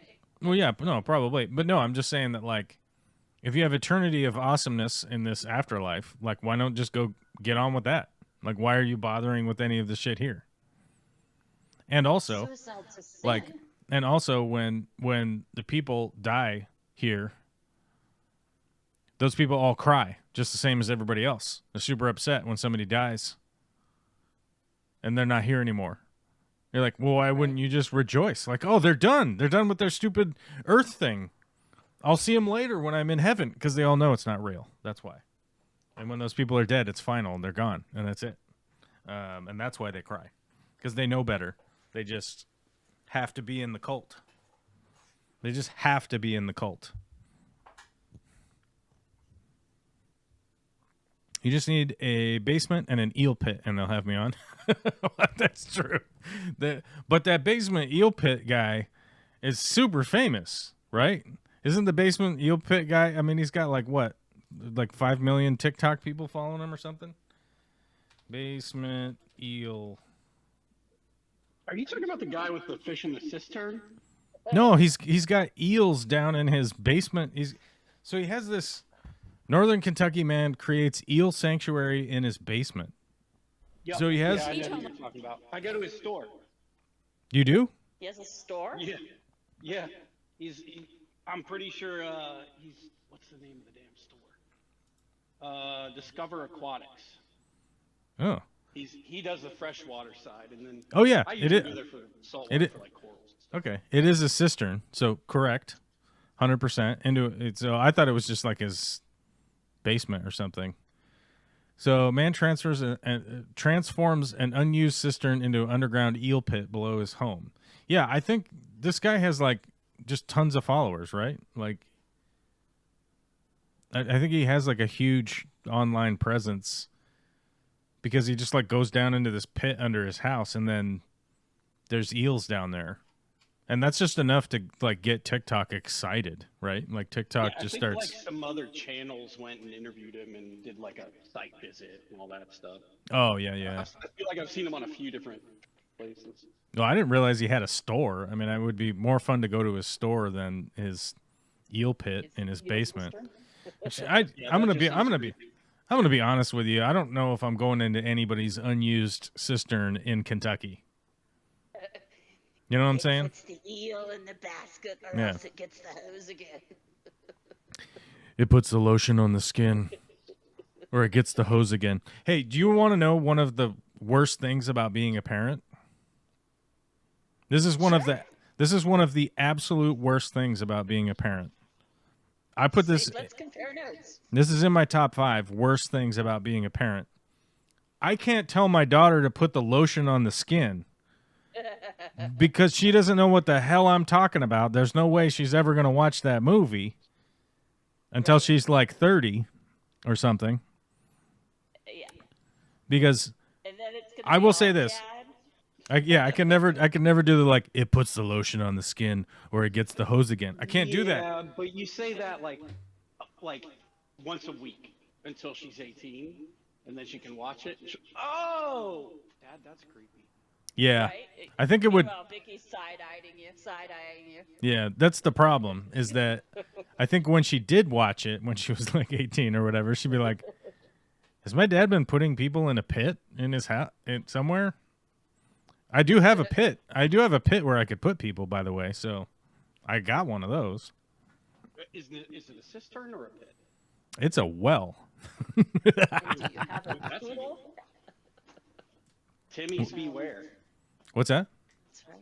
Oh yeah. Timmy's beware. Like last Enemies beware. I wouldn't put them down there because I want to use the water. But it's so yeah, deep. No, that would be. It's so deep. I could just potentially like hang them in there, like suspend them, and it would be fine. Yeah. Little basket. There you go. Yeah. Just like a little people basket. Just drop them down there. Until they There you go. liquefied or something, and then they're just dripping in there all slow. That's And you've true. got the prerequisite small dogs. Yeah. I'm not going to drink the well water though, so maybe it'll be fine. Maybe it's just extra nitrites. Building up beneficial bacteria early. Why is this water so thick with ammonia? I don't know. Don't understand. I don't know. It's poisoned with the blood of my enemies. Yeah, no, that's one of the worst things about being a parent. You know, I don't have quick references that she understands yet, and I can say this from the experience of having a small child and her accidentally watching something that was like too much for her to handle. I forget what the exact movie was, but it was something from Vicky and I's childhood. I can't remember what it was. That we were like, yeah, let's just go watch that blah blah blah movie, and then she was like, ah, like, what is this? And I freaked out. Yeah, my daughter was about We've that had age, and we did that with the second the Return to Oz movie. Oh, the second one? Forgotten about the beginning when they electroshock her. I'm like, whoops. Yeah, no. Sorry. Everything about Wizard of Oz 2 is nightmare-inducing, so I don't know what you're talking about. The wheelie guys? No, when they Even her first put her friends? to the electroshock thing with the doctor, like, let's take a trip to the doctor. Oh, by the way, we're gonna strap you to a table and. I'm clarifying. I'm clarifying that every element from Return of Wizard of Oz is nightmare-inducing. Yeah. Yeah, it's pretty rough. Yeah. But I can say, Vicky the other day was like, they watched another Harry Potter. I don't understand. She watched one of the Harry Potters and Olivia had nightmares. And then Vicky, for whatever reason, is just like sticking to her guns with like watching Harry Potter for whatever reason with Olivia. So then I have to stay up because Olivia has nightmares about stuff that happens in Harry Potter. This last one that they watched was the one that has the spiders in the woods. I don't remember which one that one is. That's the second one. Is that the second one? I don't know. Uh-huh. Frankly, I know that I've seen them all. I just, it's hard to say. But it's the one with the spiders in the woods and the flying car. And then there's like blood writing on the wall where the cat, the like old guy claims that the cat, that they killed his cat, Petunia or whatever. And I got to tell you, the janitor guy is probably just a horror story in his own right. Like, this guy is just, they killed my cat. And you're like, oh my God, what the fuck, dude? Kelly Roach says, can I claim being the last one to the stream? I don't know. We're not done yet. Somebody will show up, but Paula just showed up too. So I don't know where you guys were at, but thanks for showing up. We appreciate it. It's Monday. I know. It's May 6th. I know. It was a cold, wet weekend here. I got wet and muddy too many times. It's too much. Too much wet mud. To the point where I think I'm going to go to the Farm Supply and get some different boots. I think it's going to happen. I got to go get steel-toed boots. I got to go get the steel-toed construction wellies. I don't know if you've ever seen those. Yes. I've never bought them because they're too expensive, but I don't know. I just have to bite the bullet and do it because of the mud. Well, as I say, the nice thing is they last a good long time. They're definitely an investment item rather than a. Yeah, I normally buy the $10 Farms generic rubber boots, but my feet hurt so much by the end of the day wearing those all day that it's probably not worth it. Watership Down. Alyssa, I love you. It's such a lovely Easter movie, not? The Labyrinth? Yeah, actually, Olivia loves The Labyrinth. She was not scared by The Labyrinth at all, and she loves it so much. And now has a deep appreciation for David Bowie, and occasionally asks to hear David Bowie music, which I'm all in favor of. As well you should be. I mean, if she turns out like Ziggy Stardust, I'll be fine with that. Actually, the horrible thing about The Labyrinth is that it's really a David Bowie crotch shot movie. The rest of it's awesome. It's fine.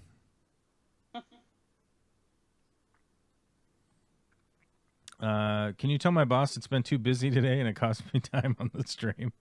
I could. Who's your boss? I'll call him. I'll call him and tell him. Whoever they are. Be like, listen. There's some important things. We just made Kelly a member again. Needs to be here every Monday. Who got gifted today? Let's see. Linda Worth, Joseph Lee, Kelly Roach, Danielle Velez, and Jen Yu. They all got gifted another month. Oh, I thought you meant Pan's Labyrinth. I was so confused as to how that didn't scare her. That movie would probably scare adults, realistically. So, no, she's never watched that. She's never watched anything really. I think the most hardcore thing she's really watched is like Harry Potter, I think. Is probably the. And when I say hardcore, I mean like that's probably the scariest thing that she's ever watched is the Harry Potter 1 and 2. I don't know which one she's watched. Let's look them up here. Harry Potter.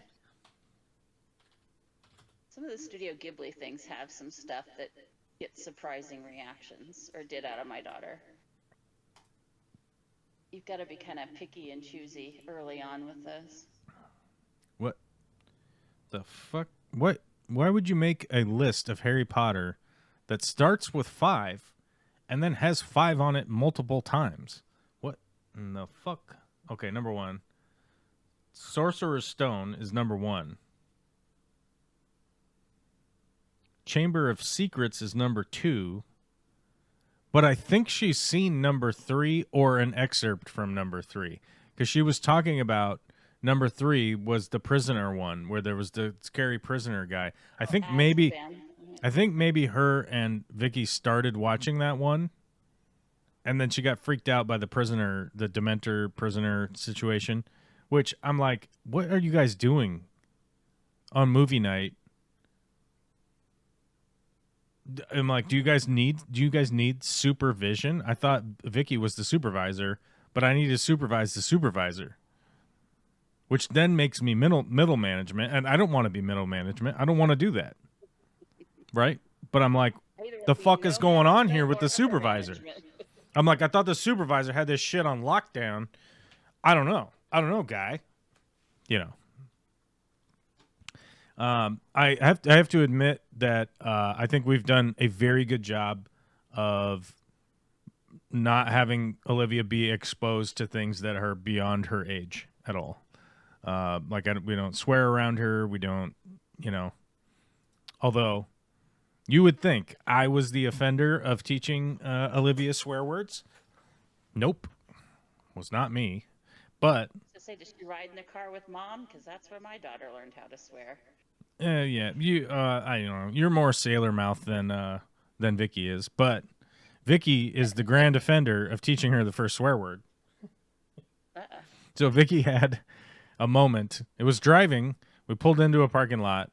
We got out of the car. She dropped a whole bunch of stuff into the rain-soaked ground, and then gave a big "God damn it!" super loud, and then boom from the back seat. tiny goddammits coming from the back seat. So it wasn't me. I wasn't the first. She knows what all the swear words are now because she goes to daycare with other kids that are learning swear words from their older siblings and whatnot. But yeah, I think we've done a pretty good job of not exposing her to stuff that's like outside of her age. Although we did watch The Goonies, which is a classic movie, and I don't remember exactly how some of the elements in that are pretty much over the line for today's standards, for sure. But I watched that movie a million times when I was a kid. But I also watched Top Gun and what was that movie?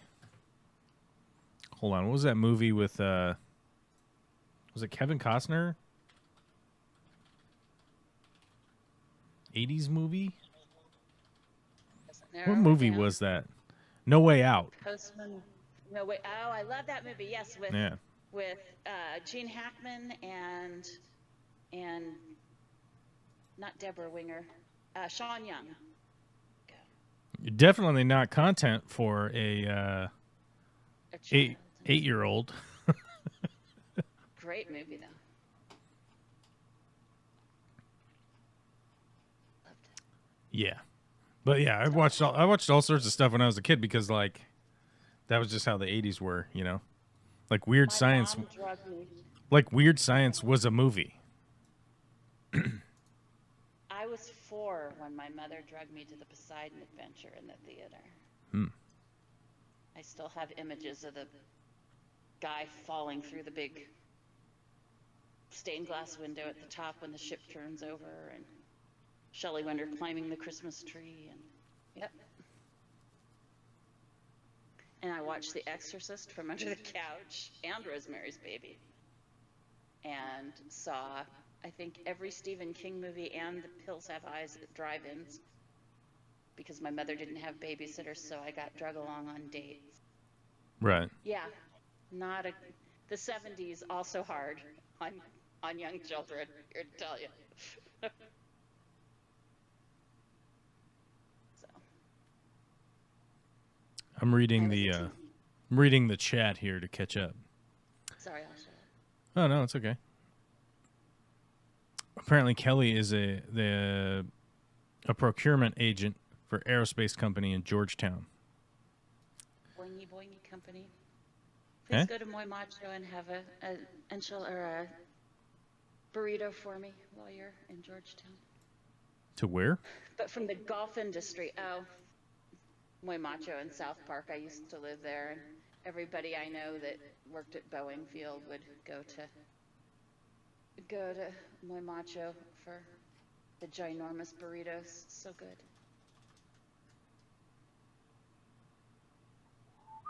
I miss Seattle food, don't mind me. Oh, that place? Yeah, I used to go to that place every once in a while. I didn't realize it was called Muy Macho. Huh. Huh. Yeah, I used to go there once in a while. 'Cause I used to work down there. Did you? I lived right across the street from Loretta's, that little tavern that 9 Pound Hammer opened Yep. down there. I lived right across the street from there. Oh, yeah. In that little- I wonder if I can find... There was a warehouse I was going to buy. Let's see. Airport Way. We need to get down to the ground view. Let's see. So we need to go... No, it was on East Marginal. No? Wait. Hold on a minute here. Ah! Oh, dear God. I grabbed a tab. No. Get back. Get back into your tab. Oh, I'll just minimize it. Never mind. So let's see. We need to go to where that was. Airport Way South, right up here. And then we got to go... Then we got to go to ground. We got to go to ground view. What's there now? The Royal Tulip, Varnish Seattle Maintenance Bar.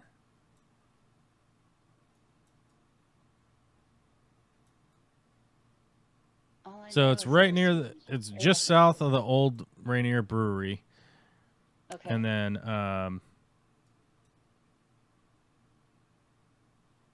hold on. What? There it is. No, it's actually south of there. Pork chop screen printing has been there for a long time. Used Jack's- to do business with them. Okay, there's Jack's Barbecue. I'm trying to remember exactly where this was. But there was a small warehouse that was like about like 4,000 square feet. It's like a square. And had a small loft, and I almost bought it in like I was going to say 99 or 2000, because that's a super derelict area, Yes, it was. especially back then. Didn't- It's didn't derelict. start renovating until mid 2000s. Yeah, it's derelict now, but I almost bought a warehouse down there to just live in and work out of on Airport Way there. My life would be different now if I had, I'm sure. Probably. I wouldn't be living here. No? Alyssa Well, Bentley maybe. says, yeah, housekeeping was a I need to work to survive thing. Started when I lost my tech job back in 2009. Yeah. I don't know. I currently have to deal with the house cleaning business thing because Vicky's helping her friend launch a house cleaning business. And there's been a lot of talk of that around here for the past while. And it's nonstop.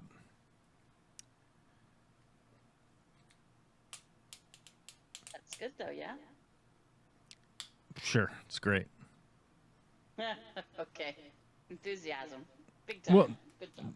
She's a busy person. Does she need more stuff? No.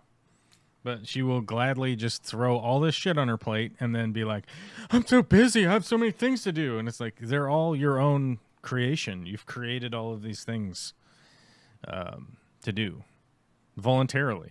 You signed up for them, you know. Like tonight's a good example. Like I'll make dinner, I'll pick up Olivia, make dinner, and then at 6 o'clock she has to go to a meeting because she's the treasurer, right? And it's like, you don't need to be the treasurer. Somebody else can be the treasurer. But, you know, it is what it is. Type personalities are fun to live with. What's that? Said A-type personalities can be fun to live with. Oh, yeah, I mean, it's fine. I don't know. She's the one signing up for all this shit. It's not, I'm like, you know, but then she's like too busy and too stressed out or whatever. And it's like, Right. then stop doing all this volunteer shit and just do the regular shit instead. Because, like, this last weekend was a good example of,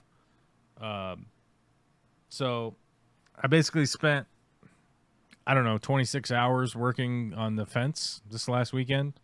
It was pouring down rain yesterday. It rained all day yesterday. It did not stop raining the entirety of the day. I can verify that because I was out there at 7 and I got back inside at 8:30, and it was raining the entire time. But yeah, so we're working on the project, and then she was like, you know, I just don't want to keep doing this. And I was like, okay, then go inside. I'm not asking you to do it, but we signed up to do it. And so we have to get it done. And if you are not feeling good and you don't want to work on it, that's fine. Go inside. But I'm going to keep working on it because we unfortunately have signed up to do it. So it needs to get done. Yeah. So, yeah, little point of contention there where it was like, I know that the reality is that like Vicky will sign us up to do this big project, and then I have to do a majority of the project because it's fucking construction, and she doesn't do construction, you know. So then she's like, "Well, I don't do this." So you know, and so guess what? It ends up falling on me because did you volunteer me? yeah, exactly. So I'm like, yeah, but it's not done, and we have to get this done because we can't just have it not be done. Yeah. So, but it is what it is. It's okay. Yeah, it is. That is. Cooking stream when? I think people would watch Joel cook. I bet you people would watch me cook. I'm gonna be honest with you guys. I'm not producing cooking content. I would love to. If this channel or whatever online shit was generating enough money that I could dedicate time and get an editor and that kind of shit to make cooking content, I would do construction content, I would do fish tank content, and I would do cooking content. I would do it. I don't even have time to edit the fucking fish tank shit. I'm sorry. I'm not mad. I just don't have time to do it. I have to make money or this fucking house will go fucking into foreclosure, essentially, is what that looks like. Right? Right. Or am I on the precipice of that happening? No, but I'm going to stave that off as much as humanly possible. I have to. And in order to do that, I have to be engaged with things that are not YouTube that I can earn a paycheck doing. That it's just pragmatically like that's how it is. You know, if there was evidence for me that like if I put out 100 YouTube videos this week, I would have all my bills paid, then I would desperately try to do that. I don't have the evidence that is factually a truth, right? So I can't just defer this whole week to like trying to make a bunch of videos because I got to go do the other stuff that I have to physically go do it. None of this stuff exists in my mind or on the computer or anything like that. I have to physically put all the shit in my truck, drive there, you know, order the shit, design whatever it is, and then install it, you know. So, yeah, I mean that's what I have to do. There was a point in time where I thought, yeah, making cooking content would be a great thing. But I don't like working in a commercial kitchen anymore that like has a lot of space to be able to like film and record and like cut stuff, because it would just be like in my kitchen here. Have to dangle Olivia from the ceiling to keep her away from things. No, she has her own stool to be up at the cooking area anyhow. So like, no, it's not the kid factor. It's that like it's my own kitchen, and Right. It's not set up to fucking film in. It's set up like somebody in 1956 was like, we got to put a kitchen in here. There's a rectangular space. We put kitchen in there. And then somebody in the 1990s was like, we need to remodel, with really bad ideas. Just horrific ideas. It's just like horrific ideas, realistically. And there just isn't even a way to like really get camera perspectives that even fucking make any sense in that kitchen. I mean, all of the studio kitchens that I've been to, which by the way, I actually have been to those, like TV studio kitchens. I've been to them. I regularly did a weekly thing where I would go to the old folks. It's hard to explain. Nothing but fucking gray and blue hair people in the audience, because it was the middle of the week at like, what was that place? Lake Forest Park Mall food court thing. What the fuck was that? Third Place Books. The Third Place Books had a big studio kitchen there. So that one. I also went to like the King 5 one. I also went to the PBS kitchen. Anyhow, those are all set up like a studio. There's a cooking area and then shitloads of cameras and lights and a backdrop. There's no walls delineating rooms from each other, right? And so, like, I've been to those before. I see how they do that, and it all makes sense because there isn't like a living room wall in the way of like where a camera needs to be, essentially. And so it's just kind of one of those things. Like, I would love to make cooking content, but ultimately, like, the bigger issue with that is that like it's always just going to lead to the never-ending slew of researching, like, what's the backstory on chimichurri sauce? Oh, you know, blah, blah, blah, blah, blah, right? You know, and going down all that, and then attempting to make a how-to video that, like, people can actually follow, and then you suddenly turn into people's, like, but I asked a question on the YouTube channel, and nobody ever answered my question. Like, I don't fucking understand. Like, these pieces of shit didn't answer my cooking question while I was cooking. I typed it into YouTube. Talking about fish tanks. I typed it into YouTube while I was cooking the thing, and then nobody answered my question in time, and my food turned out terrible. So I hate these people now, you know. And it was like, do you think that's how YouTube comments work? Like, what the fuck is going on here? You know.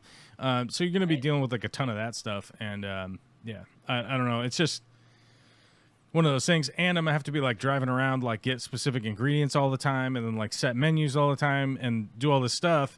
And it's like I used to do that to get paid to do that, set menus, find specific food that, you know, whatever is in season, find seasonal stuff, seasonal deals. You know, number 2 vegetables from like produce purveyors and stuff, all that kind of shit. And I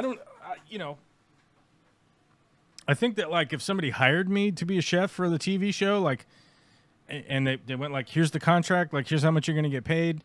We need you to do ba ba ba ba ba ba, and I would be like, okay, I could probably do that for a certain amount of money. But in the world of like, oh, here, make all this content and then not get paid for it is incredibly difficult to jump into. And it's why you see like most of the YouTube creators and shit like that out there. I'm not saying all of them.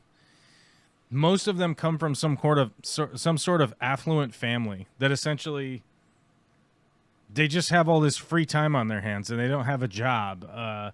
Like recently I was listening to the streamer Destiny interviewed this guy Turkey Tom, who has like 3 million subs now, and all he's ever done is like he's like covered internet controversy, essentially, like an expose on somebody who does YouTube that turns out that they're abusing their spouse or something, right? And then like he does content like that. But through that like 2-hour long like podcast interview, essentially, you come to find out that like his parents are filthy rich, right? So he had all this time to just like fuck around and make YouTube videos with absolutely zero stress. Now, did he do a lot of work? I don't know, probably. But the reality is that like you have a giant golden parachute that the worst thing that happens is that like YouTube doesn't work out and you still live at a house that has 2 different pools, a hot tub, and its own personal golf course, right? Like that's what happens when you don't get paid for doing the YouTube for those guys, right? For me, it's like, oh, I end up homeless and everything's just fucked. Right. You know, so I don't know. It's a real balancing act between like trying to do work, shoot the videos, edit the videos, like come up with the fucking script for the videos, which a lot of times I don't even have very much time to dedicate into like doing the script, which is realistically like 90% of the work really should be in the script, because you end up like only recording the stuff. You only film the stuff that needs to be supplied to the script. Does that make sense? Whereas a lot of the stuff, I have to like set up cameras and film myself working all day long, and then I have all this kind of footage that I need to make into something, and then I don't really have the time to really dedicate a good story. Like I fully understand that a lot of my videos, especially the ones that I've reviewed myself, like looked over them, it's like there isn't much of a story here. It's me kind of showing you like what I'm up to and a thing that happened, but there really isn't like, hey, this thing was fucked up, so I had to A, B, C, and D to finish up how to fix this, and then here's me fixing it, and then now it's fixed, so the resolution of the video is that. And then, you know, like there isn't really much to the story points aren't hitting super hard in my content, and I get that. And a lot of that has to do with me failing as somebody who's creating something, but like also at the same time is like I'm fucking stressed out trying to make a thing so that a thing can come out, and then I put it out and it's not that great, right? And it's like fuck, but it's already out now. I don't know if I want to like revisit that exact same topic and try to remake the thing. Whereas I could just go back and remake shit that I already know that was fairly good and then make the newer version of it. But then it feels like I'm rehashing, like making a thing. You know what I mean? It's like, here's the remix album of the same songs, you know? And then it's like, but it is a cash grab at that point. But then the reality is like, but we all got to make money in order to survive. You know, it's this whole clusterfuck of nonsense. And I honestly, it has occurred to me the last a couple of times this year that it's like I should just go sign up at the union hall and just go work at the union and just have the union tell me what to do, and I'll just fucking do it and then go home. It's crossed my mind a few times, but realistically, the thing that I cling on to is that like I do have this entrepreneurial type spirit of like building my own thing and trying to do the thing that I want to do. Like I like doing work and stuff, but I also don't like necessarily dealing with insane middle managers who are these insane bots that are they're just out of their fucking minds. I don't know what to say to people when I'm like, I don't exactly want to deal with a 55-year-old dude who grew up in suburbia, went to college for a couple years, got fast-tracked into management, and then has just done that for the last 40 years or 35 years or whatever. What the fuck was that? I don't know. Something just clunked back me. They've been doing that for the last 35 years, and when they come and talk to the people, they're just like an insane person, but they're in charge. So you have to listen to them. Hold on, some fucking shit's going on. I might die on screen.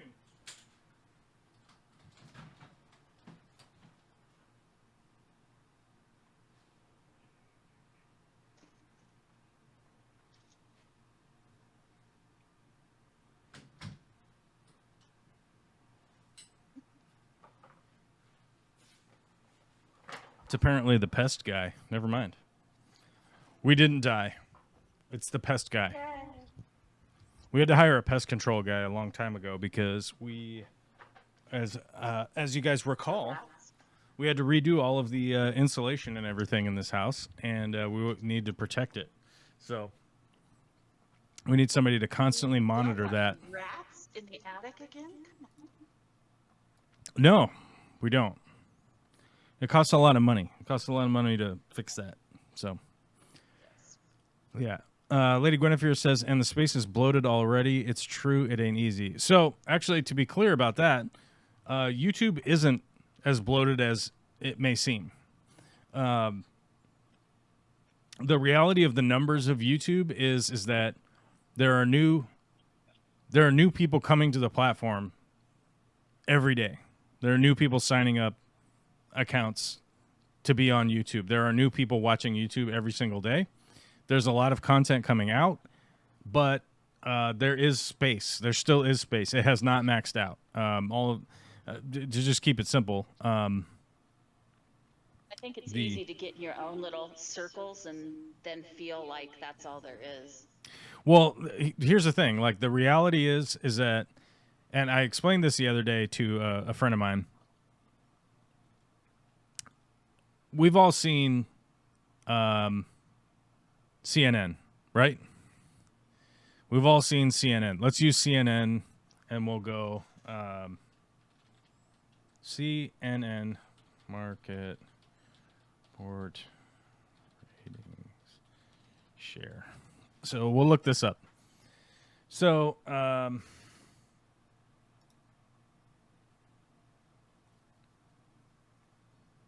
okay, so we've all seen CNN. They're worth a ton of money. And how many people you think work on one of the shows on CNN? I mean, they probably have like 10. They probably have like 10 producers, cameramen, guys working the sliders. You know, those dudes, the engineers. They have the hosts. They have ad team. They have people that sell ads, right? It's like this giant company.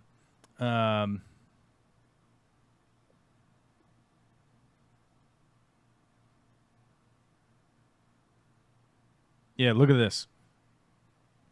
CNN primetime posted 582,000 viewers. Right? So CNN, during their primetime shows, only has 580,000 viewers. Fox News is down 20%. CNN is down 19%. MSNBC is up 2%. I don't know. But let's say CNN primetime only has 580,000 views, right? Because that's how many viewers they have, but that's how many views they have when it sort of, you look at it in YouTube terms versus like the TV show. And that TV show itself has tons of people, let alone thinking about the corporation itself, the corporation entity. They have janitors, right? CNN has janitors that come in to clean up. They have like a cleaning crew, right? So you start to think about like the hierarchy of all those people. Let's say they have 200 people working on CNN, which is probably low because they have reporters out on the scene or whatever. It's just a ton of people, and they only are getting researchers, blah blah. Yeah, and they're only getting 580,000 views, and it's enough to maintain millions of dollars. CNN revenue. So obviously their revenue comes from like other stuff or whatever. CNN's like total revenue in 2021 was 1.9 billion, and it went down 5%.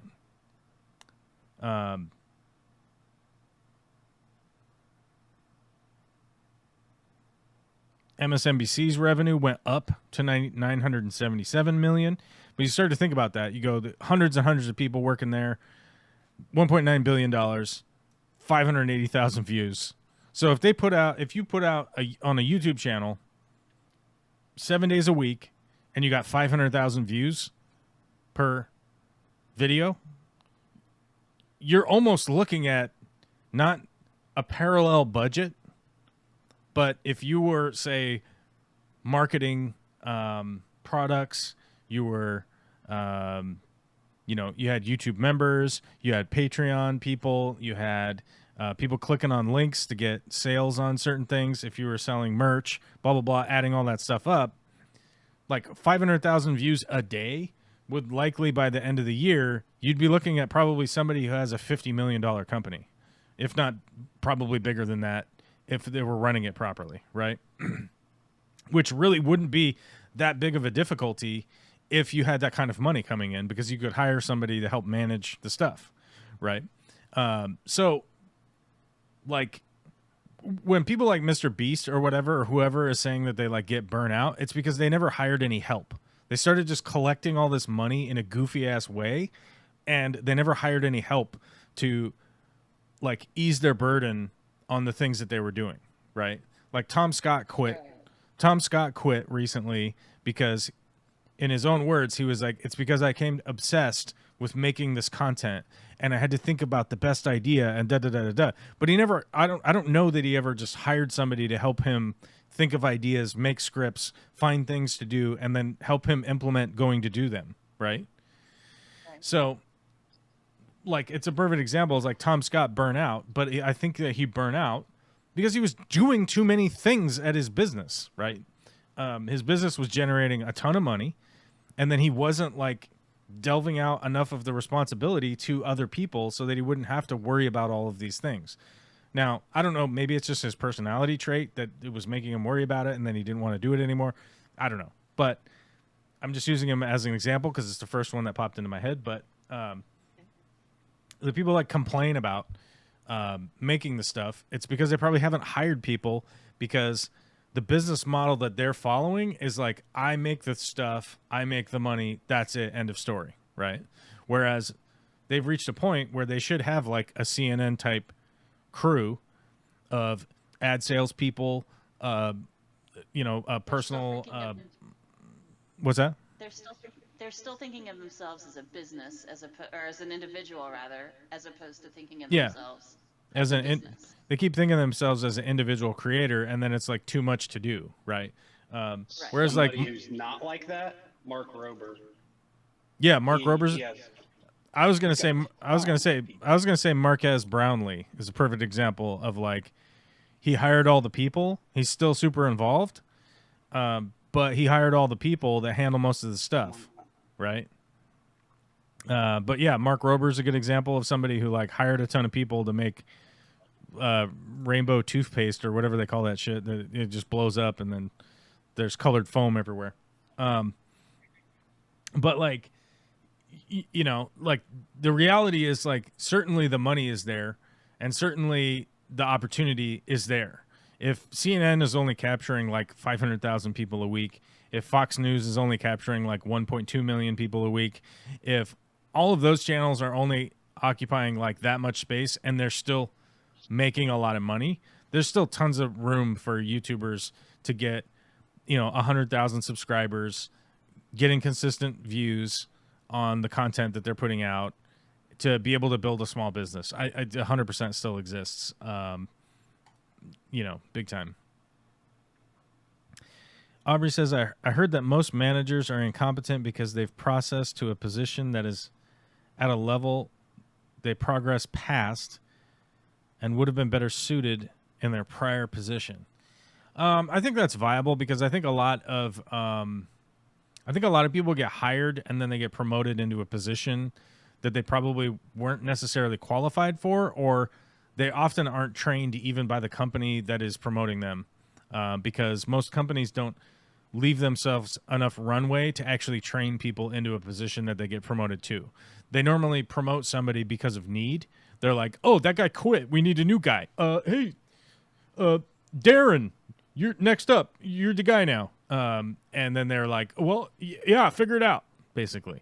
And corporations often don't recognize that there is a major difference between being able to use a skill set and being able to teach or manage a skill set. And that is often where middle management breaks down, because they say, oh, you're a great, I'll use customer service, for example, you're a great customer service rep. And then they put them into a management position, a middle management position or supervisory position. And that is not the same skill set by any stretch. Yeah. And breaks down completely, and then they can't figure out why, you know. Yeah. So. I mean, you know, and also the problem is that like most corporations, like the mantra at the very top of,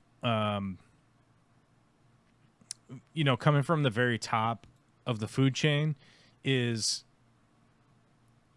efficiencies, labor efficiencies, inventory efficiencies, all of that stuff, so that they can take more capital out of the business. And if the business is big enough, they're going to do stock buybacks and shit like that, because that's the corporate mantra. They're basically reading the corporate entity play-by-play book, and they're just doing that, right? As opposed to shifting with the market and being able to do stuff like we saw with the pandemic. When the pandemic happened, everybody was using the supply chain. What is it, like next up supply chain or supply chain? What was that? There's a term for it. I don't know. Maybe Kelly will remember. But there's a supply chain term where you basically have minimum inventory, and you're counting on the next boat to come in from overseas to stock to replace what's going to be bought this week, essentially, right? So when people had a run on toilet paper, if you guys remember, we ran out of toilet paper. There was no toilet paper. People started freaking out and buying more toilet paper because it started to run out. They saw a TikTok about somebody saying that there was no toilet paper at Costco, so then they freaked out and drove all around and bought all the toilet paper. So they thought they would never have it again, when the reality is, if you got a dirty butt, wash it with soap and water. You know, if you don't, you know, wash your dirty butt. Like just in time inventory, I think. Just in time. There you go. That is exactly what it is. So they were basically doing that for the longest time. So when it came down to like any little kerfuffle in the supply chain, there was just outages, right? Whereas in the United States, they used to maintain an inventory of stuff in the United States. Well, the corporate mandate rule book says at the end of the year, you're taxed on inventory that's going to roll over into the next year, right? So if you have a bunch of shit in December, you better sell all that crap before January comes around, because you're going to be in the next quarterly cycle, and you're going to get charged for that moving into the next year if you're carrying a bunch of inventory. So whether anybody put that in with a good reason in mind, however many years ago, it has created this situation where the just-in-time stocking is basically how everything's being done, and definitely leads to problems during a pandemic, but it also leads to problems all the time. Like, for instance, having stable pricing for products in store because you have enough inventory here. Everyone understands when you go to the gas pump, there's going to be a different a different price there every day, right? Because we don't actually have inventory of gasoline in order to maintain the pricing all year round. When it comes to summertime, people are using a shitload more gas, and because all of the gas stations and everybody is running off of this, well, the just-in-time delivery system of the 2 tanker trucks pull up to the gas station, put it in, then charge the gas station exactly how much the gas price is today. Then they raise their prices up, right? Or lower them. But usage is super high in the United States during the summertime because everybody's driving around doing all these vacations and flying and blah, blah, blah. So the prices, they shoot up because the companies realize, oh, we can charge more. Demand is high right now. And it happens every year. Every year it does that forever. And it's like, can we come up with a scenario that solves this situation so that gas could just be, $4.10 or $3.75 just all year instead of whack ass $6 during the summer, and then all of a sudden in the winter it's $2.20. It's all crazy. But the corporate playbook has all of these things in order to air quote, create efficiencies for the bottom line of the business. And none of those things apply to helping the consumer, and none of those things apply to helping the worker, right, at the corporation. All it is just squeezing the lemon harder and harder every year to try and get more and more juice out of the same goddamn thing. And they're doing it in a repetitive cycle over and over and over again. And the weird thing is, I wonder what all of these companies are going to do when the Chinese manufacturing market collapses. That is on the horizon, and it is coming way sooner than I think most people realize. If any of you listen to any of the public speaking that Janet Yellen did, she spent a week over in China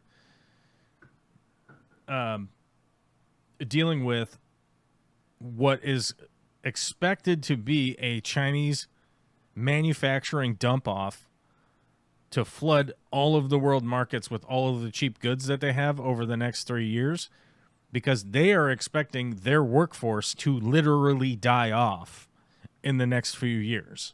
And they're trying to hedge their bets against their biggest corporations going under, because they were emulating what the American market was, which was this imaginary continued growth. And as you can see with the Evergreen company completely going under, and there being millions and millions and millions and millions, hundreds of millions of unused housing that they built in China and stuff for all of these people that actually don't exist, that the Chinese government thought existed, or at least was saying that existed, that don't actually exist. So I really wonder what these corporations are going to do once the Chinese manufacturing not even like depletes to zero, but what happens when it's cut in half? Like, what are all these corporations going to do? Because they don't even have inventory locations set up anymore. They're not going to be able to deal with the hiccup of whatever manufacturing warehouse in China just shuts down for a month because they only had 15 workers and 5 of them got the flu and 2 of them retired because they were 85 years old and just physically can't do anything anymore. I really wonder what these corporations are going to do. I think first and foremost what they're going to do is probably just charge the shit out of people here and then just be out for a while, right? But I think we're definitely going to start seeing a lot more of that. I do think that as an American consumer, it would behoove us to spend our money on Mexican-made goods, on South American-made goods, American-made goods, Canadian-made goods, and just focus on that, I think, honestly. But as far as, like, the fish-keeping companies, I don't know. I mean, I know Tropica does a lot of their plants now in Canada, so I would say support Tropica at this point. All of their tissue culture and everything, as far as I know, is coming from Vancouver. Those are our brothers and sisters, the maple syrup chugging weirdos from up north. I don't know if I mentioned this last week, but I can go to Canada now, and I can go to Canada again. So I might come up there and start chugging some maple syrup with you guys instead of chugging all this honey I've been doing down here with all these bees. But you and Glenn can work on a project. Glenn's house is way too far for me to drive to. No, Alberta for you. Oh. His house is hella far. Yes, so Hella far. I gotta navigate ice roads, ice trucker roads, and probably like tumbleweeds, like frozen tumbleweeds. Do you know that the trucks, just the 18-wheelers going down the roads by Glenn's house, they just blow over. Like it's have to go in winter, you know. It's so wind blown out there that there will be like all of these semis will just blow over onto their sides whilst driving. That's how crazy it is up by Glenn's house. and you say I don't have to go there in the summer. Do you think In the winter? there's not ice roads in the summer? What are you talking about? It's the frozen north, man. They have ice. All right. They have those ice humans up there, you know, and they'll talk about how the winter is coming, and they come up out and they got the blue eyes, and then they stab each other, and then that one dies, but then they come back, and then, you know, and then there's all these like wild people running about wearing animal skins. That's right. Bears on their head. They've got animal skins. Yeah, so I do plan on coming to Canada. I have been approved to return to Canada.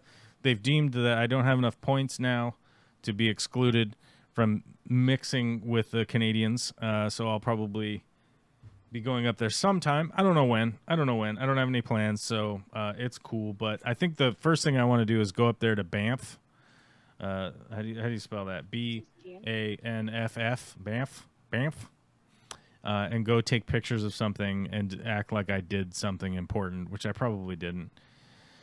Oh, it's a 10-hour drive. Fuck. God damn it.